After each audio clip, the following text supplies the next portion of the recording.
your opponent as well. So if you don't have the ability to be able to sell enough tickets, you effectively have to pay to fight. A far cry then from Jake Paul facing Mike Tyson in 2024, when the purse was reported to be around £48 million. But the vast amounts of cash lining the top dog's pockets isn't the norm in a typical fight. Let's say you're lucky and you get between 5 and 10 grand. You're going to get 10 grand max for that. 10% goes to the trainer, 25% goes to the manager. Then we've got the tax man to pay as well. So we're cutting that money in at least half. So now you've got 5 grand for a 10-week camp. So you're talking about a guy here earning, he might be clearing 500 quid a week. How do you support a family on that? So boxers chase the dream. And, you know, there's probably 2% of them that actually make it. So say you do make it and you start to rise up the ranks. Strikers Boxing, a training academy, says the mid-tier fighters can earn more, somewhere between £10,000 and £50,000 a fight, depending on record, profile, opponent and popularity of weight class. It's only at the top level does the real cash start flowing in, with the top-tier professionals, i.e. those going for titles, earning 6 figures a fight. Something else you'll have heard of is the terms prize fighter or journeyman. A prize fighter is, as it sounds, someone who picks up fights where they can and gets a nice big check if they win. Journeymen are the fighters who take on up-and-comers, effectively used for experience in the ring. Even if they're going up against the real prospects, a young Anthony Joshua, for example, these guys will be lucky to earn more than 10 grand. So the average boxer isn't as rich as you'd think.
Yes, it's Sunday night here on talkSPORT, so welcome to Danny Kelly's Trans-Europe Express. And as always, we're thinking of Dan this evening. I'm Andy Brassell, and as the leagues across the continent come back one by one, we're picking up pace. Daniele Fisichella is my guest tonight as Serie A and Liga follow La Liga in being back in active service across the continent, with the Bundesliga not that far behind. And with that in mind, we speak to England captain Harry Kane a little bit later as our Ballon d'Or hopeful chases another epic season for himself and for Bayern Munich.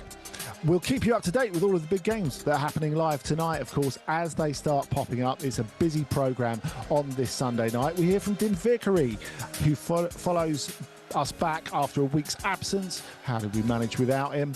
And we ask what happens when you get the league to postpone your league fixture so you can better prepare for a European tie, and then you lose the first leg of said European tie 7-0. Welcome aboard the Trans-Europe Express.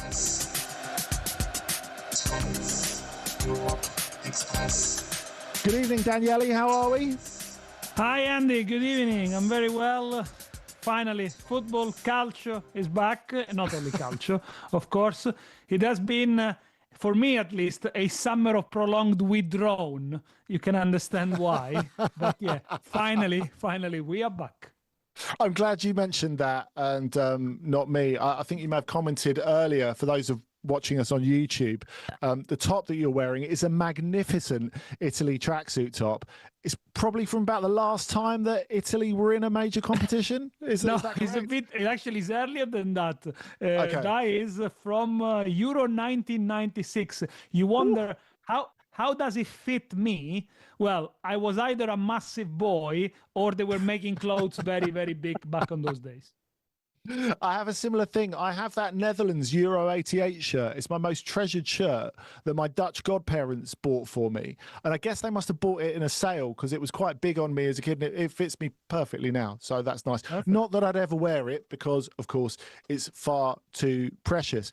And of course, the stakes are high across Europe as we get these leagues underway. I'm watching 2 games at the moment. We're half an hour in to Elche against Spanish champions Barcelona. 1-0 to Barcelona. Of course, they're still chasing that ideal striker. At the moment, they've got Rafinha playing as their centre forward with Karim Adeyemi, gulp, on the left-hand side. Rafinha won and scored the penalty that has put them in front in the east of Spain. Bit more of a surprise, though, in France. We're just after the hour mark in Rennes versus PSG. And Rennes are leading 2-0 in that, which is an amazing start. Second goal, brilliant goal by Esteban Lapoule just before half-time. And at the moment, PSG, despite having made some changes, they've just brought on Fabian Ruiz and Magnus Akliouche, who they signed from Monaco in the summer, but it's not really making any difference. Now, of course, Daniele, this was meant to be the curtain raiser for the champions in Paris, but it's not. It's in Western France instead. Yes, and maybe you want to blame global warming for this one because Parc des Princes wasn't ready to host the game. The grass hasn't grown. It was very, very patchy. So PSG had to ask the league to reschedule the game and to move it to Rennes. Rennes had to run against the clock to make sure the game was going to go ahead only with short notice. But apparently, it has worked in their favor. And to be fair, this is not the first occasion this season. The climate has done some tricks because, also the game Osasuna a few weeks ago, Celta Vigo against Osasuna was postponed because the Stadio Balaidos had a fungal disease again with temperature never dropped below 25 degrees. So, maybe we need to start getting used to it.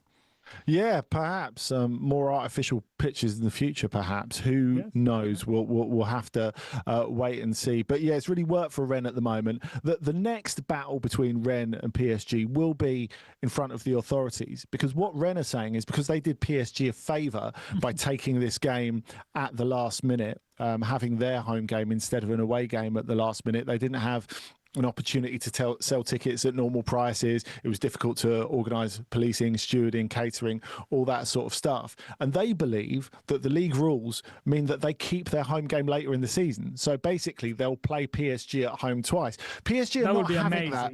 Quite understand it would be. I mean, I know we're thinking of ways sometimes in how can you handicap PSG and Bayern. I think playing all their games away is perhaps a little bit extreme. Another team who are away tonight, though, is Ruben Amorim's Milan. They've gone to Torino tonight, one of 2 Serie A fixtures that are going on at the moment, Daniele. How do they look on Amorim's Serie A debut? Quite timely. We didn't plan it, but Milan have just taken the lead right now in the 65th minute with Alfagio Cissé, who is one of the new players who they brought from Catanzaro, a very exciting 18 years old. And just watching the screen right now, it's a ball into the box from Rabiot, and then a very good curl shot with the right foot. Took it first time from Alfagio Cissé, which nestles into the bottom corner, and Milan takes a deserved lead. They were dominating in the first half, didn't have a lot of clear-cut chances, but Cissé, 19 years old, make this one count. Well, so there's 2 things I wanted to ask you. As Cissé's scored this goal, there's been increasing speculation because he's been good in pre-season, as you said, that maybe this is another block to Rafael Leao getting back into the first team. I mean, do we expect him to leave still before deadline? Obviously, it's going to be quite a difficult deal to do, but it feels as if Amorim has very much moved on with him. So what do you expect there? And secondly, can you tell us what Amorim said pre-match about Luka Modric, who he didn't include in the 11, or why he said he didn't include him?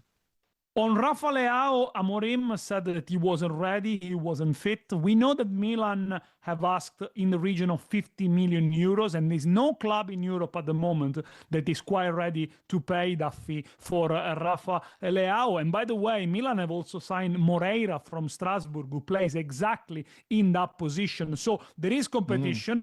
Yeah, at the moment, by the way, Milan have just doubled their lead with Adrien Rabiot with a very good finish from just inside the box. So it looks sealed. Torino 0, Milan 2 in the debut for Amorim, and it looks like a deserved lead. And going back to to Modric, he said, Amorim, before the game, Modric has not got the legs to start. He meant he has not got the 90 minutes in him. In fact, at the 55th minutes, Modric has come on with the scoreline still 0-0. Well, and now Milan are 2-0 up. So I think for Amorim, Modric still remains the centerpiece of the midfield, which today they started with Musa and Yassari, but Rabiot and Modric came on in the second half, and Rabiot just scored, of course, the second goal for AC Milan. So I don't want to force you into speculating or anything here, Daniele, but do we know exactly what Amorim meant? Does he mean that Modric hasn't got the legs now because he's 40, or he just doesn't have the legs at this stage of pre-season? Because I guess that's quite an important definition, isn't it? Does that mean he won't start going forward, or does that mean that he won't start all the games? What do you think it means? No, he meant I think it was a bit of lost in translation, and I think he meant he hasn't got the legs to last 90 minutes right now, because he then added he will be helpful towards the end of the game.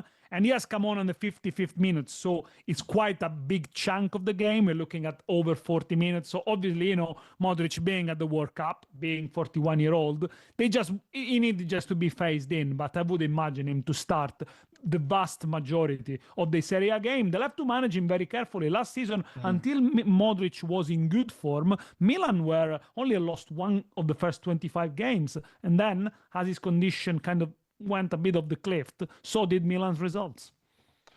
Yeah, we'll see how that develops. And I'll ask you about the other game in Serie A in a second. Elche are picking up the pace against Barcelona. They're creating a few little bits. They had a great chance there set up by their midfield maestro, Gonzalo Villar, that didn't go in. It was mishit as it came into the centre. Not quite sure who got on the end of that or didn't get on the end of it. But Barcelona still lead 1-0 there. Coming up to the 70th minute, Rennes still lead PSG 2-0 at Roazhon Park. So we've got Atalanta playing as well, don't we, tonight?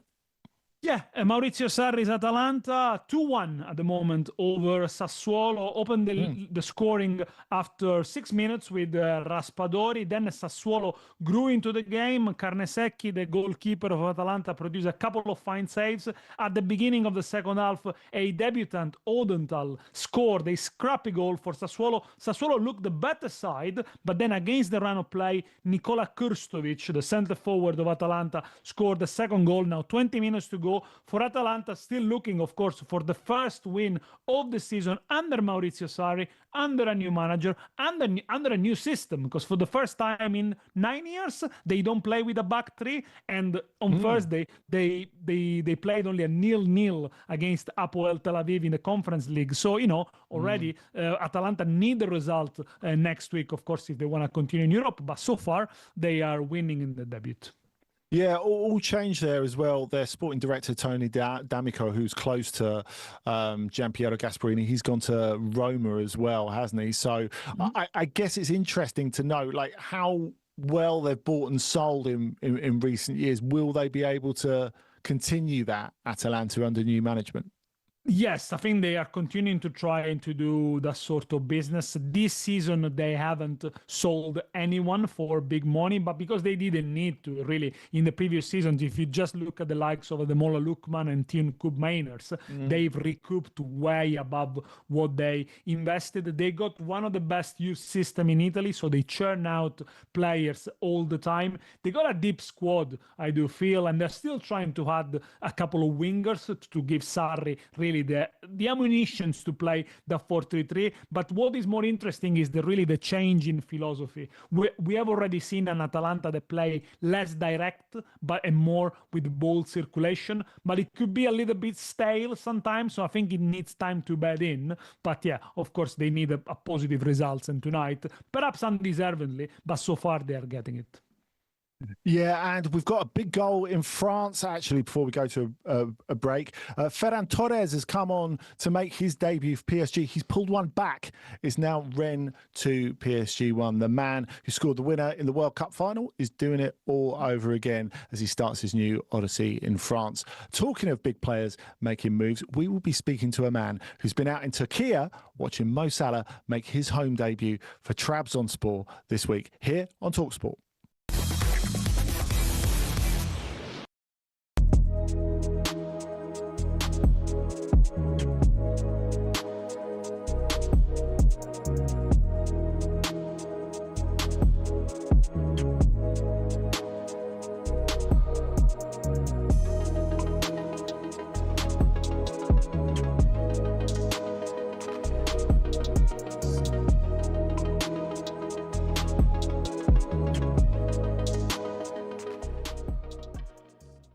Spurs fans will be on salty crook. You're still bitter from the Europa League final.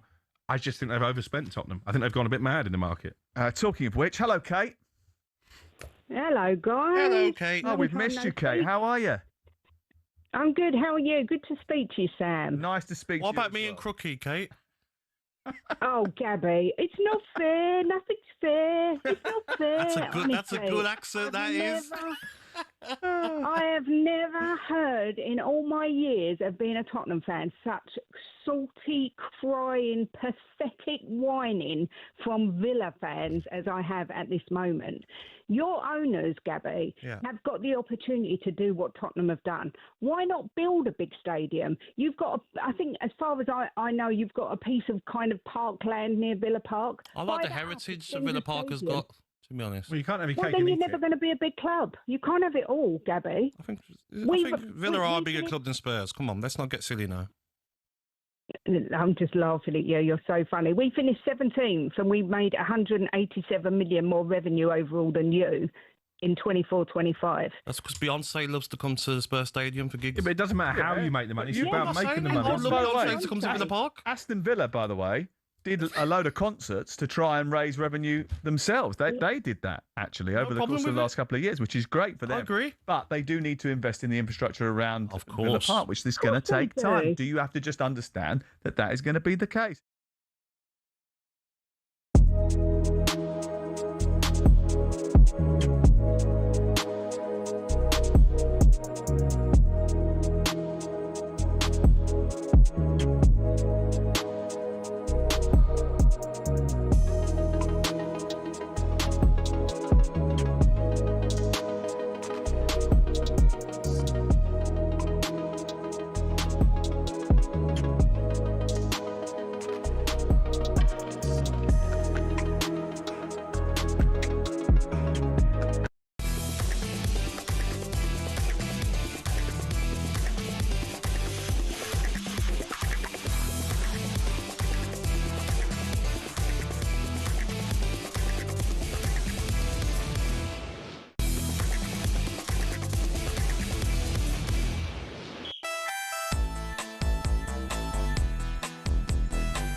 Danny Kelly's Trans Europe Express here on talkSPORT on Sunday night. And I want to bring you a little bit more before we go to our next guest on that Ferran Torres goal. The Spanish connection really working its magic with a pass from Fabian Ruiz through the centre.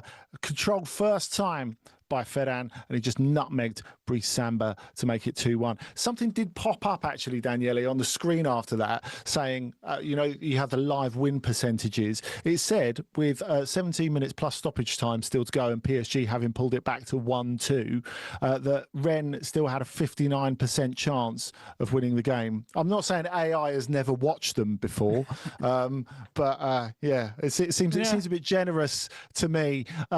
Sometimes you just need someone there in the flesh to see it. And that's where our next guest has been this week. We're lucky enough to have Nick Miller from The Athletic and the author of just out in paperback, Who Owns Football? The Changing Face of Club Ownership with us. Because, Nick, you were at Trabzon on Thursday night to see Mo Salah's first game for the club. How was it?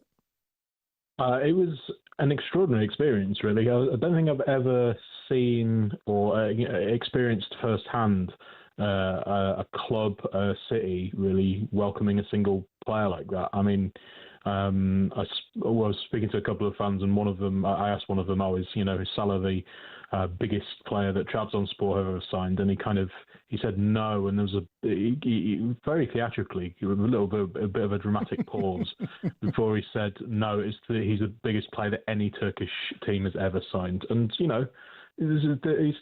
might not be wrong. We're kind of scrolling through a few of them through history, Roberto Carlos and Georgi Hagi and Didier Drogba, players like that. But they certainly think that that Salah is the greatest that they've ever seen and they've ever signed.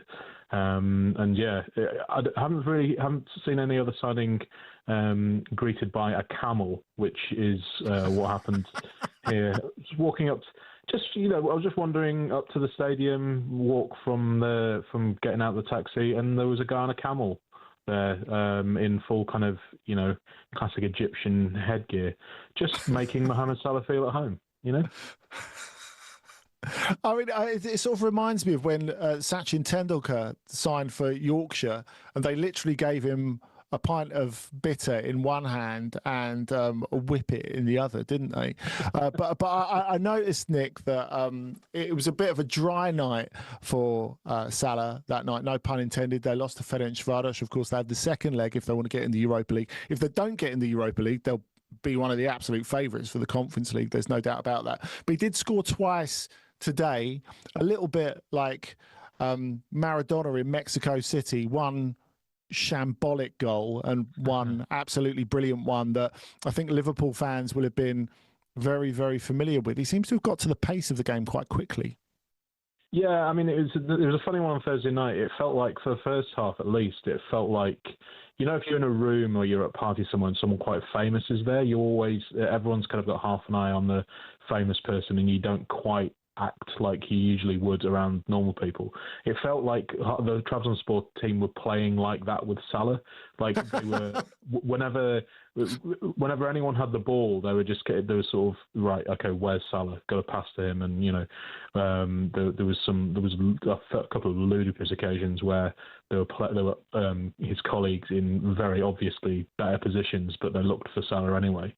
And he kind of looked like a player who hadn't really had much of a pre-season, which is not particularly surprising. But then, very selfishly, he seems to have saved his best work for the time when I'm not there, which I'm not enormously happy with. But it looks like he had an incredible game tonight. As you say, that first goal, incredibly scrappy, barely kind of limped over the line from a scuff shot. And then the second one, just a sort of classic Salah, gets it on the right channel, cuts into the box, plays a little 1-2, and then opens his body out and plays that finish into the far corner. He also had 2 goals disallowed for offside, one of which is the one I've seen is incredibly tight. May even have been a pretty an error by the officials. And he also got quite harshly booked for diving when it looked like he had been fouled in the area. So, yeah, spicy old night for Salah in his first home league game for Trabzonspor. Hi, Nick. Aside from Salah, this summer other great players have moved to Turkey. Mason Greenwood, Dusan Vlahovic. There is still, of course, Osimhen playing there. You've been there in Turkey. What's your feeling? Is it just the beginning, or is it the peak and the bubble somehow will burst? Well, I mean, suggesting that the bubble will burst with big Turkish teams spending money that suggests a level of logic that doesn't really seem to apply to these clubs. A few years ago, it felt like they were all kind of, the party was over. They weren't going to sign any of these big foreign players anymore, and there wasn't any money left. And then, Galatasaray promptly spend 75 million euros or whatever it was on Osimhen, and Fenerbahce bringing Lukaku this summer as well. I think certainly the spending from Besiktas, Fenerbahce and Trabzonspor is motivated a lot by this kind of desperation to stop Galatasaray, who have won the title 4 years in a row now, and they've been completely dominant for most of those seasons. So yeah, that they are trying to catch them in the only way they know how, which is by spending a huge amount of money on slightly over-the-hill players. Maybe slightly harsh on Landro Trossard, but yeah, it's the classic kind of Turkish Super League stuff. Galatasaray are also seem to be trying to spend money, but they're finding that the Osimhen deal has, while obviously kind of was brilliant for them whether they managed to get that signing done, it's hampered them slightly in as much as everyone now thinks that they have, you know, millions and millions to spend. That someone said to me, someone who works at Galatasaray said to me that everyone now thinks we have Saudi money, so they are finding it a little bit more difficult to strengthen. But yeah, I think the spending will go on, and very little will change about Turkish football. So just to bring you up to date with a couple more goals, Elche 0, Barcelona 2. First La Liga goal for Karim Adeyemi. It was a brilliant move. He was played in by Rafinha, came in from the inside left position onto the right foot into the far corner, and Barcelona lead 2-0 on the stroke of half time. And that Spanish connection has done it again for PSG. They're now level. It's 2-2 with 8 minutes left. Fabian Ruiz cross, header this time by Ferran Torres off the bench to score twice and bring his new team from 2-0 down. Now, Nick, you've also got this paperback edition out of your book, Who Owns Football, which I'd recommend people read. It's really, really interesting about the changing nature of club ownership. I mean, obviously, in a Turkish sense, it's a little opaque, but I noticed you've got a bit with Nasser Al-Khelaifi in there, which is really, really interesting. And we're talking about PSG. How is it, in your opinion, that they're managing to remain dominant despite bringing their wage ceiling down? You know, we think of them as post Messi, post Neymar, post Mbappe, post Donnarumma, of course. One of the reasons he left, the main reason he left, is because he wasn't going to sign a new contract on reduced terms. Is the brand so strong now that they're able to do that? I think it probably is, and this was one of the things that Nasser Al-Khelaifi was very keen to kind of talk to me about. I actually spoke to him a couple of years ago, and this was before they won the Champions League. They were in that kind of weird period where they were still obviously desperate to win the Champions League, but were trying to pretend they weren't. It was kind of when Neymar had gone. I think Mbappe was still there, but they were doing the whole, yeah, we just want to sign some young French players now, which they did, and it's obviously been very successful. But Nasser was almost more pleased with the fact that PSG had a store on Oxford Street in London, as opposed to all the kind of great players and the titles that they brought. So, yeah, it is this kind of this building of a brand that they've been trying to do ever since the Qataris took over, but seems to be working now. And you know, they are. There seem to be sort of three fairly distinct phases of their transfer business. There was the kind of, legitimizing names at the start, like Ibrahimovic and so on, and then the real sort of superstars, Mbappe and Messi and Neymar, and then they have kind of graduated into signing just brilliant footballers who fit the style of play that they want, like a sensible football club should be run, and it's obviously working brilliantly for them. Yeah, loads more to enjoy from a lot of different backgrounds and a lot of different cases in Who Owns Football. Nick, thanks so much for joining us. Hopefully you'll get to see a Mo Salah goal in the flesh a bit later in the season. Maybe if they drop into the Conference League this week, Brighton away, who knows? But thanks so much for your time, Nick. No problem. Thank you very much for having me. Thank you. There we go. Nick Miller, the author of Who Owns Football, who was in Trabzon to see Mohamed Salah make his home debut this week. And I was in Germany yesterday to see England's captain win another trophy. That's here next on talkSPORT.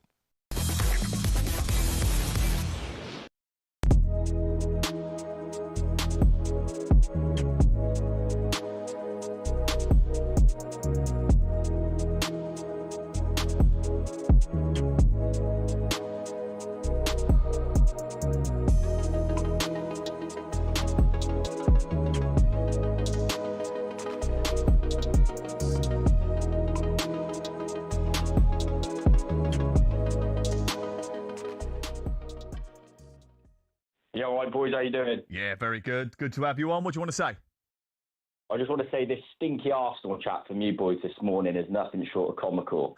Go on. Gabby saying that Arsenal should be winning the league with our spending. Well, both of you.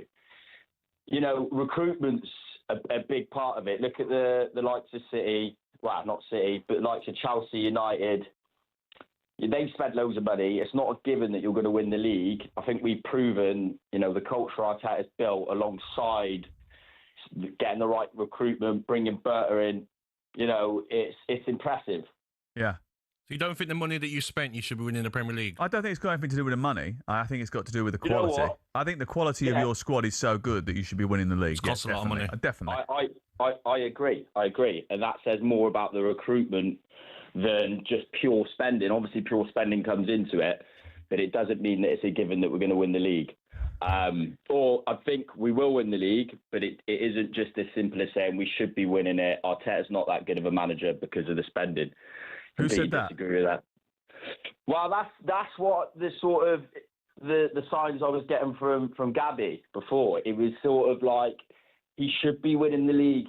No, when I'm saying you should win in the league, have you spent wisely? Yes, you have. Have you spent on players that have become fantastic players? Yes, you have. But you can't look at Arsenal's net spend over the last 6 years is nearly 800 million. You can't look at that and say, well, you know, we shouldn't be winning the Premier League.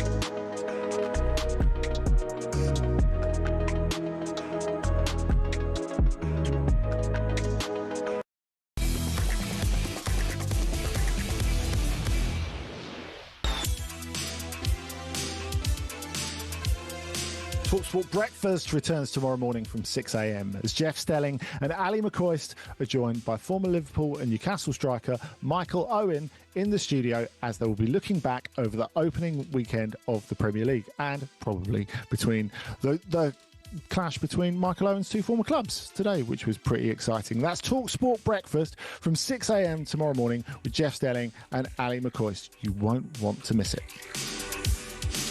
And you wouldn't have wanted to miss the curtain raiser to the Bundesliga last night. Not the Bundesliga itself, that starts next weekend, but the Franz Beckenbauer Super Cup, the equivalent of the Community Shield, of course, normally between the Bundesliga winners and the Pokal winners. Seeing as Bayern did both of those last season, it was second place Borussia Dortmund who hosted. As Dortmund didn't get themselves a first trophy of the season, it was Bayern all over again. It was a pretty exciting match as it went on, and we'll discuss that in a bit of depth in a minute. But after Bayern's 2-1 win in the Super Cup, I started by asking the captain, Harry Kane, whether he had pushed to start the game because, of course, he wasn't expected to, having only been back in training for a week, just like... No, I didn't push, to be honest. I played the 30 minutes on Tuesday, we had Wednesday off, and then Thursday, Friday trained with the team, and the boss just come to me today and said, how do you feel? I said, I feel good, and he said, okay, let's start and see how the game goes, see how you feel. We had a couple of little thumbs up there during the game after 60, 70 minutes, and I felt good. I think nowadays, the breaks are really short. If you keep yourself in shape, like most of us do, then it's no problem to go straight back into it. Obviously, a little tired towards the end, it's natural, but a good win, so it was worth it. How important is it to lay down a marker against a team that could be a real competitor this season? Yeah, I think it's always about sending a message. Coming off the back of what was a great year last year, winning everything here in Germany, obviously falling just short in the Champions League, but our momentum is to keep pushing each other, pushing this team to see how far we can go. Obviously our aim is to continue to dominate in Germany, and I think winning here is a great statement to start the season. England captain Harry Kane there after Bayern's first trophy of the season, won last night at Dortmund's Signal Iduna Park. And he did talk a little bit later in that conversation, Daniele, about how he's very positive about the contract talks he's having with Bayern. He opened those last week, or at least he revealed that he's opened those last week, him and his representatives with the club. It does seem most likely that he will extend, despite there being speculation linking him with a possible move to Saudi Arabia in the future. Maybe that's the move after the next non-move. We'll see how long that Kane carries on for. But I think what was interesting, and the impression I got from everyone around Bayern, and I'm sure it's something that our listeners and viewers will have noticed on social media, is that Bayern are really strongly pushing Kane's Ballon d'Or candidacy at the moment. Every player, every director, and we spoke to the sporting director Christoph Freund beforehand, they're all coming out and saying, look, this guy is the best player in the world. Everyone should vote for him. This has got to happen now. And it's funny, we think of the Ballon d'Or. I think of the Ballon d'Or as not that important personally, because it's an individual award in a collective sport. But it has become more important in recent years, hasn't it? And in terms of them getting him to stay, obviously the timing's really important. This is the moment for them to show him how much they love him, basically, isn't it? Yeah, and it matters a lot to clubs. Is a great tool. Not just to convince players to join and to stay. It's a great marketing tool as well, to say for a club, we have the Ballon d'Or winner. Come and watch the Ballon d'Or winner, buy the shirt of the Ballon d'Or winner, etc. So, of course, it's really, really important. But for Kane as well, I think the only trophy that really escapes him is the Champions League. So it makes sense for him to stay put, to stay on, and to try to pursue, because I do feel at this moment in time, Bayern Munich are probably the best equipped team in Europe to win the Champions League and to go all the way. The team has matured. The company is going to be the third season in charge. The young player that they got, from Bishop to Pavlovic to Kenelard, 1 year older. So I do feel really they have everything at their disposal to go as far as possible. Yeah, one of their rare signings this summer, Nathaniel Brown, left back, of course, starting left back for Germany, scored during the World Cup, scored the winner in this Super Cup. But I tell you what, if we're talking about how Vincent Kompany's developing, it's really interesting, because if you hadn't known he was the Bayern coach and you'd have come in and watched this game, you would have assumed it was Pep Guardiola coaching them, because Kane starts almost on the left wing. And we know he likes to drop deep into some pretty funky positions. He made a last man challenge at one point in open play and did some classic centre-half mopping up. But Nathaniel Brown, for a lot of it, ended up playing almost centre-forward. And it was from a quite central position that he scored that goal, again, in open play, after, unfortunately, Joe Bellingham gave away the ball. So, I mean, do we feel that Kompany's football is developing as well? Yes, I think he's developing, of course. He has got the real challenge for him is to make Bayern as attractive and as entertaining as a goal machine as they were last season, and try to take fewer risks in the games against top sides. Bayern are likely to cruise up to March, mid-March, and that's really when the season starts. But I think he will still have very clear in his mind how easily PSG unpicked them. Not much in the first game, which was a 5-4, but more in the second game in Munich, and how the tie kind of slipped out of Bayern's reach because of too reckless approach, like perhaps a too unbalanced approach. So I think if he managed to correct that, but still maintaining a Bayern pedigree, and obviously giving the opportunity to players from Michael Olise to Luis Diaz, Harry Kane, and others, the freedom to express themselves, I think he would have probably, in a way, cracked the code and make Bayern almost unbeatable. So yeah, he has evolved as well.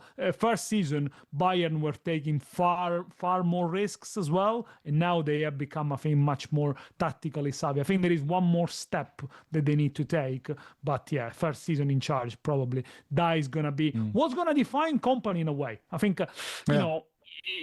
He has to deliver at least. He has to get to the Champions League final. Let's put it very simple, really, and that's really what is going to define his career. Yeah, and we didn't mention the scorer of the brilliant winning goal, Michael Elise. I've got a Michael Elise swear box this season because I just talk about how brilliant he is too much.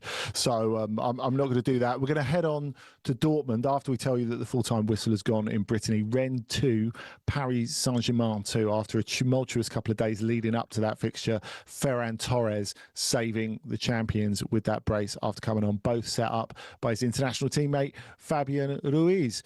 And Dortmund's the start to the season is a very interesting one because they were well in the game until they conceded that opening goal to Nathaniel Brown. Then they kind of fell to bits, and at the point between the Brown goal through the Elise goal up to half time, they could have gone 4-5 down, and then they made a change at half time. Samuel Iheanacho, who of course could still play for Brazil, but will probably end up playing for Italy. We'll come to that maybe in a little minute. He was taken off. And one of their new signings, Yannis Konstantelias, came on. One of 2 Greek internationals at Dortmund have signed this summer. Brilliant debut by Konstantelias. And I think people are excited about Dortmund at the moment, Daniele, because there's the sense that they've shed quite a few big contracts. You know, you think of Niklas Süle going, Julian Brandt going, and then you think of Carezas coming in, Konstantelias coming in, and all of a sudden Dortmund have a bit of pace and energy to them. Now, we know economically it's far more of a big operation than when Jurgen Klopp was in charge. It's a commercial juggernaut, really, to an extent. But actually, it's the first time since Klopp left over a decade ago that you're thinking, actually, Dortmund are playing quite fast, zippy football. Yeah. And yesterday, I mean, obviously they were second best for most of the game, but they grew into it. You know, also the fact that they were playing at home definitely did help. I mean, in the end, Bayer had a good chance. He could have made it 2-2, undeservedly, probably. Again, I think this is where Niko Kovac needs to show that he has improved the team, but he has improved himself as a manager. Because last season, if you remember, you know, Borussia Dortmund in the 2 games, in the 2 Klassiker against Bayern Munich, they were very similar. They gave Bayern a bit of a scare, but in the end, you felt they were always going to lose it. Now, of course, they're going to be second best, probably for the vast majority of the season, but is the style of play has improved, and where we're going to measure Borussia Dortmund is against the teams of their caliber, not much in Germany, but in Europe. Last season, they suffered some bruising defeats, the last one against Atalanta, the 4-1, the lack of game management as well. They almost seem to be caught in 2 minds, whether to attack or to defend, but they weren't really set up to defend on a low block either. So again, I think it's about evolution of this team, and the players you mentioned, Carezas it was a player that was followed also by AC Milan. So again, a player that has been on the radar of many big teams in Europe, and Konstantelias as well, both in place of El Mala, because they were trying to sign Said El Mala. So they do have depth now, and they do have youth. How much can Kovacs? How far can Kovacs take them? That is the big question. Yeah, the El Mala one's really interesting because it seemed when Dortmund said they were pulling out of the race, they had a €50 million offer rejected. That included add-ons. Köln wanted a guaranteed 50 million and then a little bit more. It felt like it was a posturing position and there'd be more negotiation, and eventually El Mala, the brilliant young winger who scored a dozen goals last season in the Bundesliga, would end up at Borussia Dortmund. But actually, as soon as they said they pulled out Dortmund, they went and bought Konstantelias, and they went and bought Joey Veerman as well from PSV, so doing the money elsewhere. Konstantelias, like I said, fit in really well. To me, he feels like more of a Dortmund sort of player. He's not an out-and-out winger. He's really quick. He's that sort of inside left. We saw his penultimate pass for what ended up being Fabio Silva's consolation goal, and he made an enormous impact. I think Veerman will do well as well. But interesting week for El Mala, because after that move broke down, he signed a contract extension at Köln, and he became the first Köln player since one Lukas Podolski, whose kebab shop a friend of mine went to last night immediately after the pub. Of course, he's got a chain of them in northwest Germany. The first player since Lukas Podolski to wear the number 10 shirt. And Köln did a really nice picture of the two of them in front of a Köln mural, both wearing their number 10 shirts, which was beautiful. Now, it has been DFB Pokal Cup weekend. Of course, Dortmund and Bayern exempted from that. They'll play their first rounds a little bit later on. We're going to go into those for Star of the Week. Who's yours, Daniele? Well, the star of the week has to be, in a way, the big sides. I mean, I did make a quick count. Mainz, Leipzig, Hanover, Stuttgart, and Leverkusen, they won with an aggregate score of 32-1, all away from home. And you'll have to explain the formula here of the DFB Pokal. The big hitters start really early. They play the minnows away from home, but that doesn't stop them recording huge wins, 9-0, 6-0, 11-0. So the start of the week is probably the formula for me of DFB Pokal. But I'm going to throw a question to you. Is it worth it, really, to have them so early in the competition if basically they just walk over them? Well, we've had a couple of years where it's not been that competitive, I think it's fair to say. I mean, one of the points that we knew that Erik ten Hag was in massive trouble for Bayer Leverkusen is when they won 4-0 in their game on the equivalent weekend last year against 9 men, against a fourth division opposition. So it was clear that things were going to be a bit tougher then. We didn't know just how quickly it was going to fall apart for the former Manchester United coach. But shocks do still happen. And for that reason, I've gone for Jedderlo, who are a fourth-tier club from Lower Saxony, who beat Heidenheim, only just been relegated from the Bundesliga, 5-2. What an effort that is. Look, we're going to have to hurry this along because I want as much time as I can to fit in a little bit of chat about Liga here on Trans-Europe Express.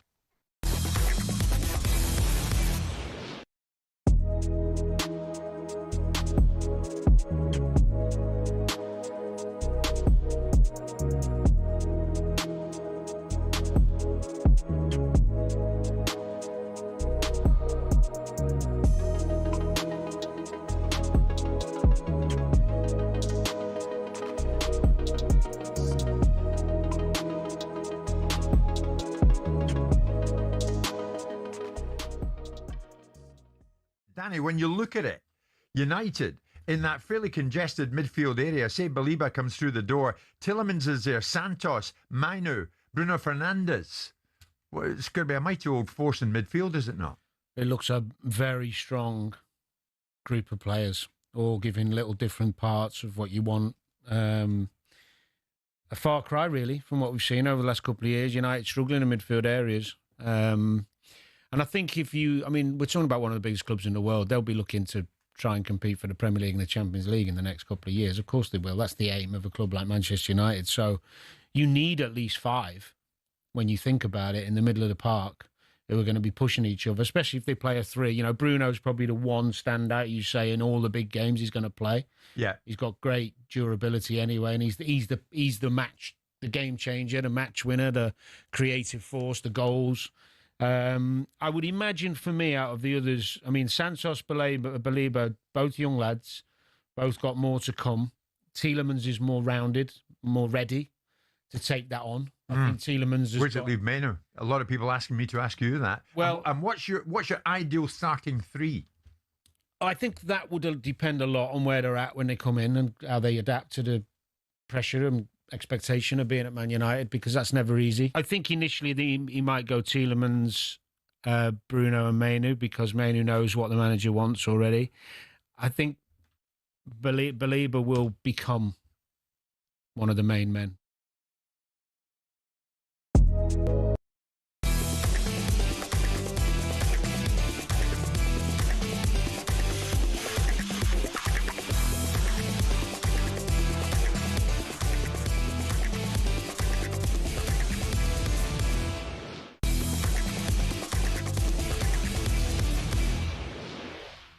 The 150th anniversary test match in Melbourne with Visit Victoria and the Barmy Army. Ready for the trip of a lifetime? We're sending you and a mate down under. Imagine being in Melbourne next March watching England take on Australia at the 150th Test match, completely on us. Thanks to Visit Victoria and the Barmy Army, you and a mate could win the ultimate 7-night, all-inclusive trip to Melbourne. We're talking return flights, match tickets for all 5 days, an exclusive function with cricket legends, and a tour of the Great Ocean Road. For your chance to win, visit talksportwin.com or text WIN to 83338 by 6 p.m. on 1st of September 2026. Text costs £2.50 plus your standard network rate, or send your name and number by post to Comp2, PO Box 3190, Colchester CO2 8GP to arrive by midnight on 4th of September 2026. 18 plus, UK residents only. So for your chance to win, text WIN to 83338 now. This is a network promotion. Full T's and C's at talksportwin.com. And Daniele, just as we were mopping up in Western France, of course, we're mopping up in Serie A as well. Tell us the results tonight and what happened.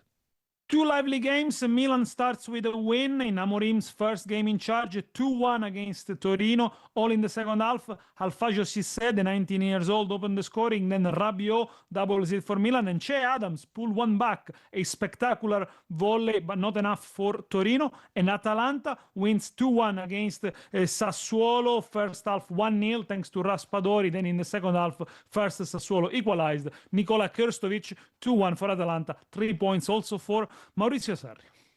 There we go, the Renaissance men, Amorim and Sarri. Lovely to see. And while we're on coaches, this section on France is called Pep Genesio. Now, that was always used as a bit of a joke tag for Bruno Genesio, of course, the former coach of Lyon, Rennes, Lille, now at Marseille.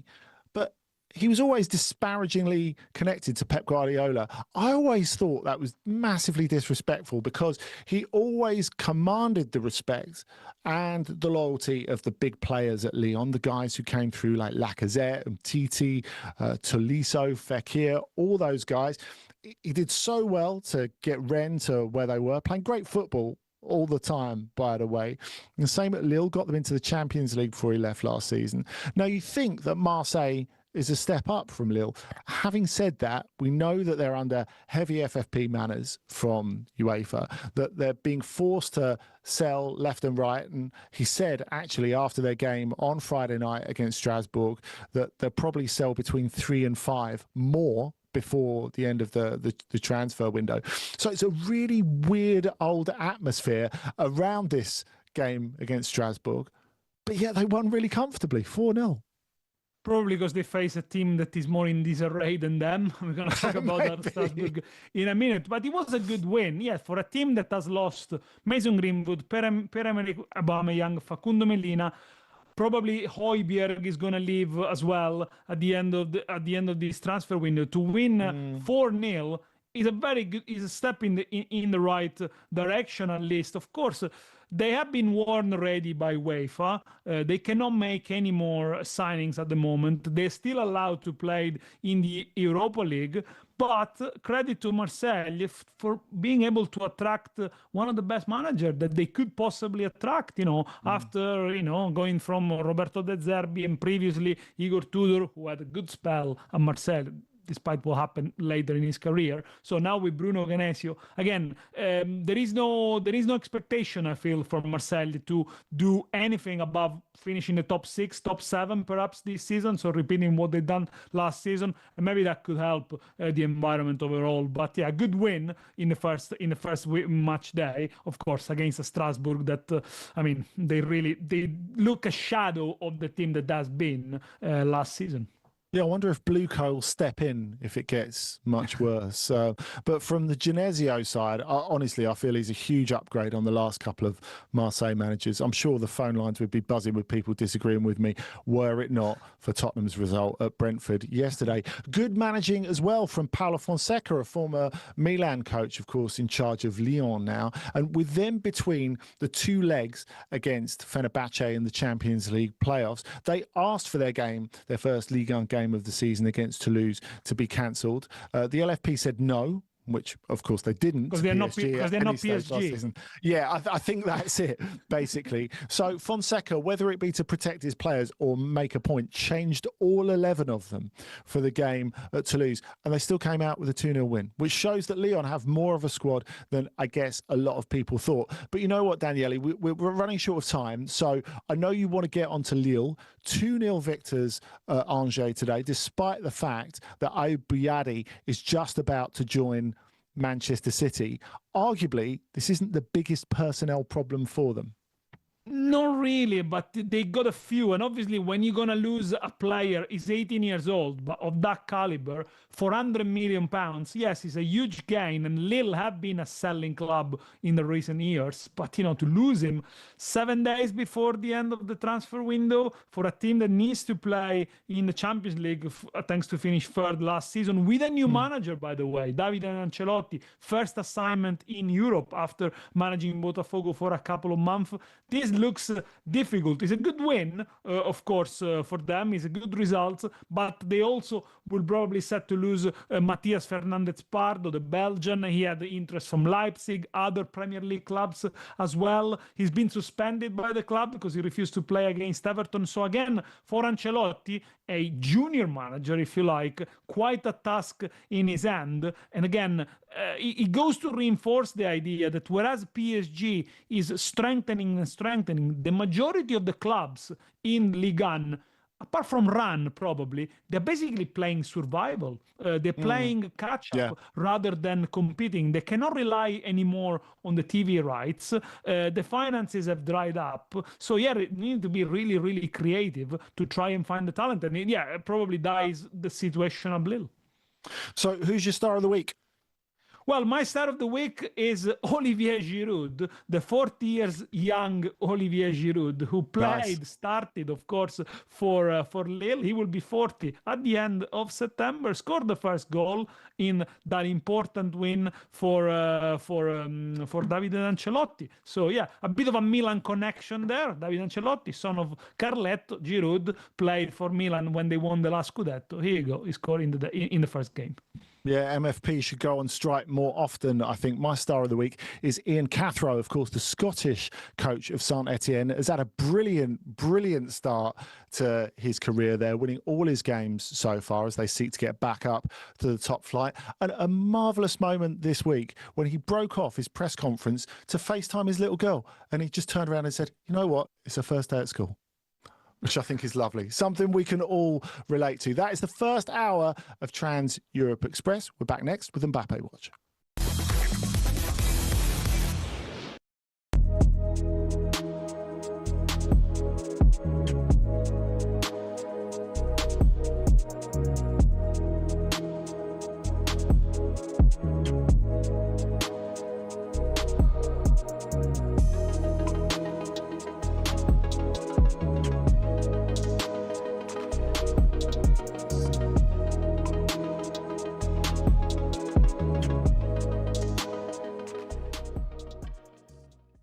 For the record, we've had 7 different Premier League winners. Over 33 years, over 34 years. But this time... Wow. But this time, Simon, do you not agree that this is probably the most competitive ever Premier League season on the horizon? For participation, not for winning.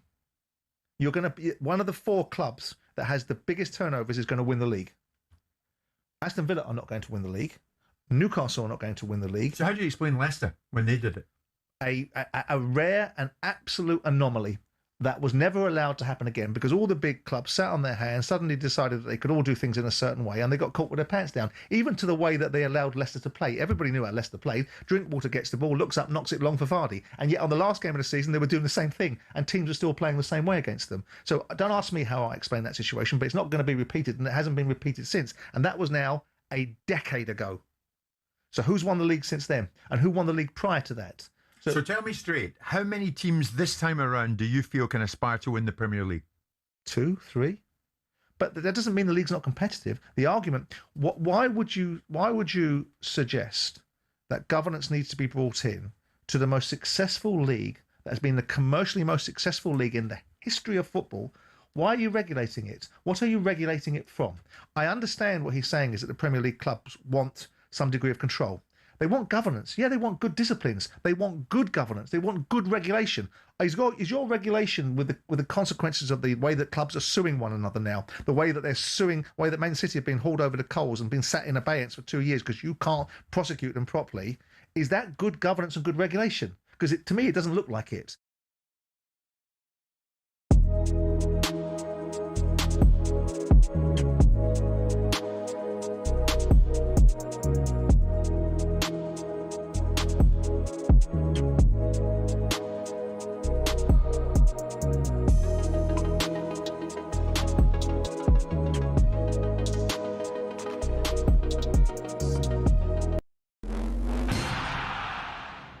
More green jackets have been lost at the 12th than at the Augusta City Dry Cleaners. Rory McIlroy knows this better than most. But what is Amen Corner and why is it so iconic? The famous sequence has always been there since the Masters began in 1934. It didn't get its name until '58 though, when American sports writer Herbert Warren Wind, on the left, wrote, "At the farthest reach of the Augusta National Course, down in the Amen Corner." He drew inspiration from the 1933 jazz song Shouting in That Amen Corner by the Dorsey Brothers. The reason behind its difficulty is all in the sand and the water. Tournament officials don't even bother to count the balls lost in there each year, such is the sheer number. The 11th, named White Dogwood, is a downhill 520-yard par 4 with a pond to the left of the green and a bunker to the right. Both cause a lot of trouble each year. The 12th, Golden Bell, is perhaps the most famous hole in the world, with danger everywhere. Many aim for the flag, but look, get it even slightly wrong, and you're in the azaleas at the back, or the bunkers at the front, or even worse, Rays Creek. Or you can play it safe and aim for the open green on the left. You chicken. Tiger Woods once said, if you make 4 bogeys from Thursday to Sunday, you're doing well. And the highest ever score on that hole? 13. It's a par 3. Tom Weiskopf in 1980 was the sorry soul. Often the iconic Ben Hogan Bridge is the only thing players enjoy about Golden Bell. Even if you escape there unscathed though, you met with Azalea, the dogleg par 5 13th. It tempts players to go for the green in 2, but cut over those trees on the left at your peril. Every year, it seems, Amen Corner destroys someone's dreams. Rory McIlroy dropped 3 shots through here as his round unravelled in 2011. In 2016, a year after navigating Amen Corner expertly, Jordan Spieth shot a quadruple bogey on the 12th to throw away his green jacket. I mean, it sounds like my game, to be honest. So who'll be the next to be brought to their knees, praying for mercy after Amen Corner?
Danny Kelly's Trans-Europe Express here on talkSPORT with me, Andy Brassell, and him, Daniele Fisichella.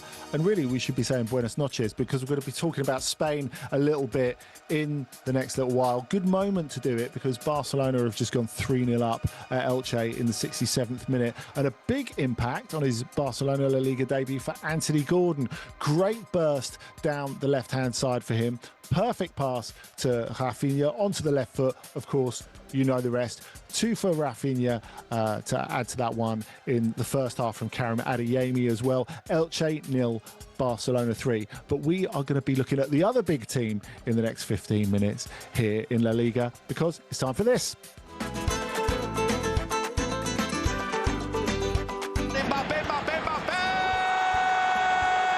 carrière, le Paris Saint-Germain, Mbappé! Et Mbappé! Little give and go, Mbappe's in! Oh, it's 2-2! He scored twice in 2 minutes! Tête de Kylian Mbappé. Allez, Kylian! And Daniele, the day after Espanyol won, Real Madrid 2, how have we lived without Jose Mourinho in charge of Real Madrid for this past decade? No, but he's back, and he's back with a good win, in a stoppage time win. But we have seen a different version of Mourinho. I'll read you the quote. "I think we deserve to win, but Espanyol didn't deserve to lose," said Mourinho at the end of the game. So he's a humble Mourinho now. He's a new Mourinho, or maybe he won't last. But certainly, is it just like Sir Alex Ferguson patronising a team that are never going to challenge him at the top of the league? Maybe, but he was calmer. I mean, when yesterday they scored the goal with Carlos SP in stoppage time. He was very calm. I mean, everyone joined in the celebration right down the touchline. He didn't, actually. He called SP over to tell him some tactical instructions. So probably he's taking a more of a calmer approach. He will feel his Real Madrid side needs to improve, of course, but it was very important to get off a winning start. A win that in the end they deserved. They had the best chances. They hit the post with Valverde when the game was still level. They were very threatening from set pieces, but in the end the goal was fairly scrappy. SP was very good in the box to make his presence count, but Dimitrovic, the Espanyol goalkeeper, was caught in a little bit of a no man's land. So we can say Real Madrid got away with it, and there's still plenty of work to do. Yeah, and that was all after Jude Bellingham headed them in front pretty early on in that from an Arda Güler free kick. For another Arda Güler free kick, he hit the crossbar in the first half as well. So Mourinho's plan to play Bellingham in this very advanced position, he said he doesn't want him as even a number 8 because he doesn't feel he'll get in the box enough. I think it's quite interesting in terms of how he's going to get not just Vinicius and Mbappe, but Bellingham, crucially, to click together. It's good to know that he's thinking about that. But let's talk a little bit about SB Daniele, because he's a guy who emerged in the last third of last season, really, for Levante, scored a ton of goals that kept them up. And you couldn't have imagined him going to Real Madrid 6 months ago, because let's be honest, most people, even in our circles, didn't know him 6 months ago. Whereas a brilliant end to last season. And we've seen that Real Madrid have really thrived in recent times when they've had a big guy that they can use up front. So it was Joselu, then it was Gonzalo Garcia. And actually, have they done themselves a really, really great deal here by basically signing SB for 25 million, for selling Gonzalo Garcia to a Premier League club for almost 3 times that? Yeah, I think they've done a good business here, really. SP saved Levante from relegation last season. He's a player that comes with a lot of enthusiasm, but without the demand of playing every single week. He'll be quite happy to play the last 20 minutes. He'll be happy to play the lesser games, if you like. He's a guy that still lives at Valdebebas, the training center, by the way. So he's still finding his feet. But yeah, of course, he's an old school number 9. He's something they did not have in their roster, or if they had, they shipped away in the Premier League. And of course, the comparison with Joselu, he's quite fitting. Joselu scored 18 times in the 2023-2024 season when they won the Champions League as well. And if you look at the goal that the SP scored yesterday, he's a poacher goal. It's a goal where, he really gets into half a chance, into half a space there when Dimitrovic kind of spills the ball and doesn't come out and converts. They do need him because for all the pressure that they're going to apply at Real Madrid, a team will defend against them on a low block, and you do need poachers, which Kylian Mbappe, Vinicius, Diomande are certainly not. There are many other things, but they're not poachers. Now, we will continue with Real Madrid, but the reason I think it's going to be Barcelona's season, Daniele, is because on the opening weekend, they keep interrupting Mbappe watch by scoring goals. I mean, that's got to be a sign of something, doesn't it? It's now Elche 0, Barcelona 4, second assist from Anthony Gordon. And if you've been asking, what is Gordon going to do? How's he going to fit in with this Barcelona team? Well, immediately we've seen it by flaming knackered defences with his pace. It was a ball out from Dani Olmo after an Elche attack broke down. Gordon rampaging past the halfway line, face to face with the goalkeeper, looked like he might finish himself, and just played it off so that Fermín could tap into an open net. Elche 0, Barcelona 4. But let's keep it English, or loosely English, because one of the things that a lot of people will have noticed about this Real Madrid game at Espanyol, Trent Alexander-Arnold didn't start. Now, of course, there's been speculation that he might be used as that holding midfielder that they didn't get with Rodri. Of course, he's not going to be the same as Rodri if he plays in midfield, but it's clear that they need an organiser at the base of the midfield going forward, whether that's Tchouaméni or whether they're looking for someone who's really primarily an on-the-ball sort of player. We'll have to wait and see. But I think when we're looking at the comparison between Denzel Dumfries, who was obviously one of the first signings for him, and Trent Alexander-Arnold, two very adventurous right-backs, but two very different types of right-backs, because TAA has this kind of Beckham-like quality. He sees the pass really early and he gives the pass really early. Where Dumfries, as you've seen so much of him at Inter, he's basically a wing-back. He's someone who likes to go round the back and round the back and round the back. And we saw loads of that in the first half at Espanyol. Do you think he's more Mourinho's type of right-back than Trent is? I think so, because he's better in both phases, and the defensive contributions of Dumfries yesterday have been excellent, and they've been excellent throughout his career. He has improved his defensive phase a lot while playing in Italy. At the beginning, it was quite suspect, I must say, but having played in a 3-5-2, he really improved that. And probably the weakest attributes of Dumfries is actually crossing. He's not really good at crossing. He didn't do many crosses when he was at Inter. He was extremely good at going on the end of crosses, thanks to his physicality, scoring headers, scoring volleys, scoring from set pieces as well. If you remember, he scored twice against Barcelona in the epic semi-final first leg, but he scored so many times. So he's a threat also from dead ball situations, with Trent Alexander-Arnold, obviously, because of his physique, is not. Yesterday was a very good performance from Dumfries, so I do think really in that position he's a kind of nailed on. And with Goulart playing out wide, he has already established a good partnership. So Goulart sometimes pushes wide, Dumfries underlaps as well, and I think that gives Real Madrid another dimension. Yeah, and when, of course, Arda comes inside, that creates the space for Dumfries to go outside and make those runs, doesn't it? But I guess when we saw Arda Güler yesterday, it made me think of two things. One, he's going to continue being enormously important for Real Madrid. No one should be writing him off. And secondly, should they have bought Yan Diomande? That is a good question, because the Turkish occupies that position outright, which will be Diomande. Now, Diomande can also play on the other side, can also play on the left-hand side. We've seen it with the Ivory Coast at the World Cup. So in that case, it will be the replacement for Vinicius Junior, but he's much more comfortable on the right-hand side. Now, Diomande yesterday was introduced in the second half. He had a hand into Espi's goal, because it's him who brings the ball into the box for Mbappé to connect, yes, and then Espi to score amidst the chaos. So he did play a part in that. But of course, it was early days.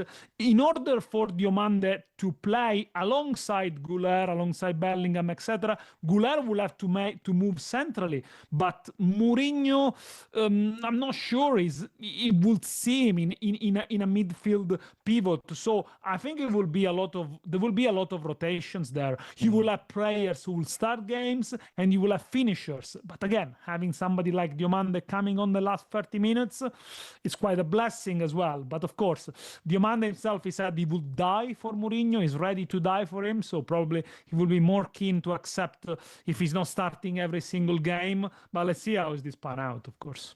Yeah, you do wonder if it's the summer, Daniele, in Spain, of the big two buying players that are nice to have rather than they actually need. Of course, Barcelona still have that hole at centre forward, despite having got Rodri, and spent a lot of the centre forward budget on him.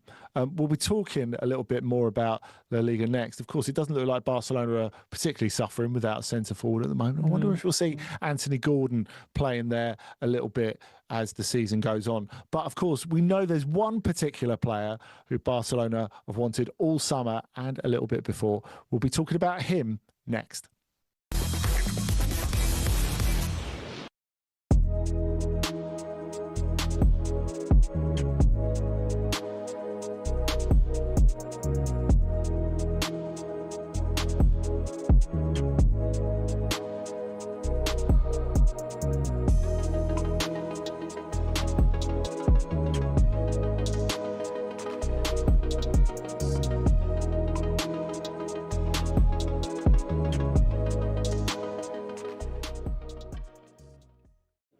We're due to talk about Spurs now. O'Hara was meant to be here, Jason Cundy, but apparently he's bottled his chance to plug your show. What? If you're not watching but listening, you've put on a Jamie O'Hara mask. Is that a new thing? I mean, that's quite horrific. I don't know what it looks like. How does it look? What do you think it looks like? No, I can't see myself. Does it look like O'Hara? Have a look at the monitor. Every time I do that, I turn away. Oh, I see. Yeah, it looks ghastly, and I never use that word. Yeah. Have you put it on before? Yes. All right. Yeah, I've worn it before. It's so vile. Weird. It's so weird. Yeah. So do you want to pretend he's here? I can pretend he's here. Okay, yeah. let's Shambles! Shambles! Good team. Why is he not here? I heard he stormed out the studio again yesterday. Last night, honestly. Soon it's going to be more of a shock if he's I talk about Spurs. Take the mask off, for God's sake. Yeah. Honestly, when we talk... Oh, put it back, put it back. Put it on. I love getting into him about Spurs. It's so much fun. It's so much fun. And he was saying if they buy Savinho and Mamouche, they're guaranteed top four, top two. And I'm like, come on, mate, come on. The Ange mask will come out, and it just grew legs and arms. The thing, and it just exploded. You got many more masks? No, yeah, we've got Benty mask. Have you? No, we don't. No. Don't wear him in a bank. Do you know what happened though? Here's what happened with the Ange mask. We bought it last season when he took over at Forest, and we ordered it from I think South America. By the time the mask turned up, he'd been sacked.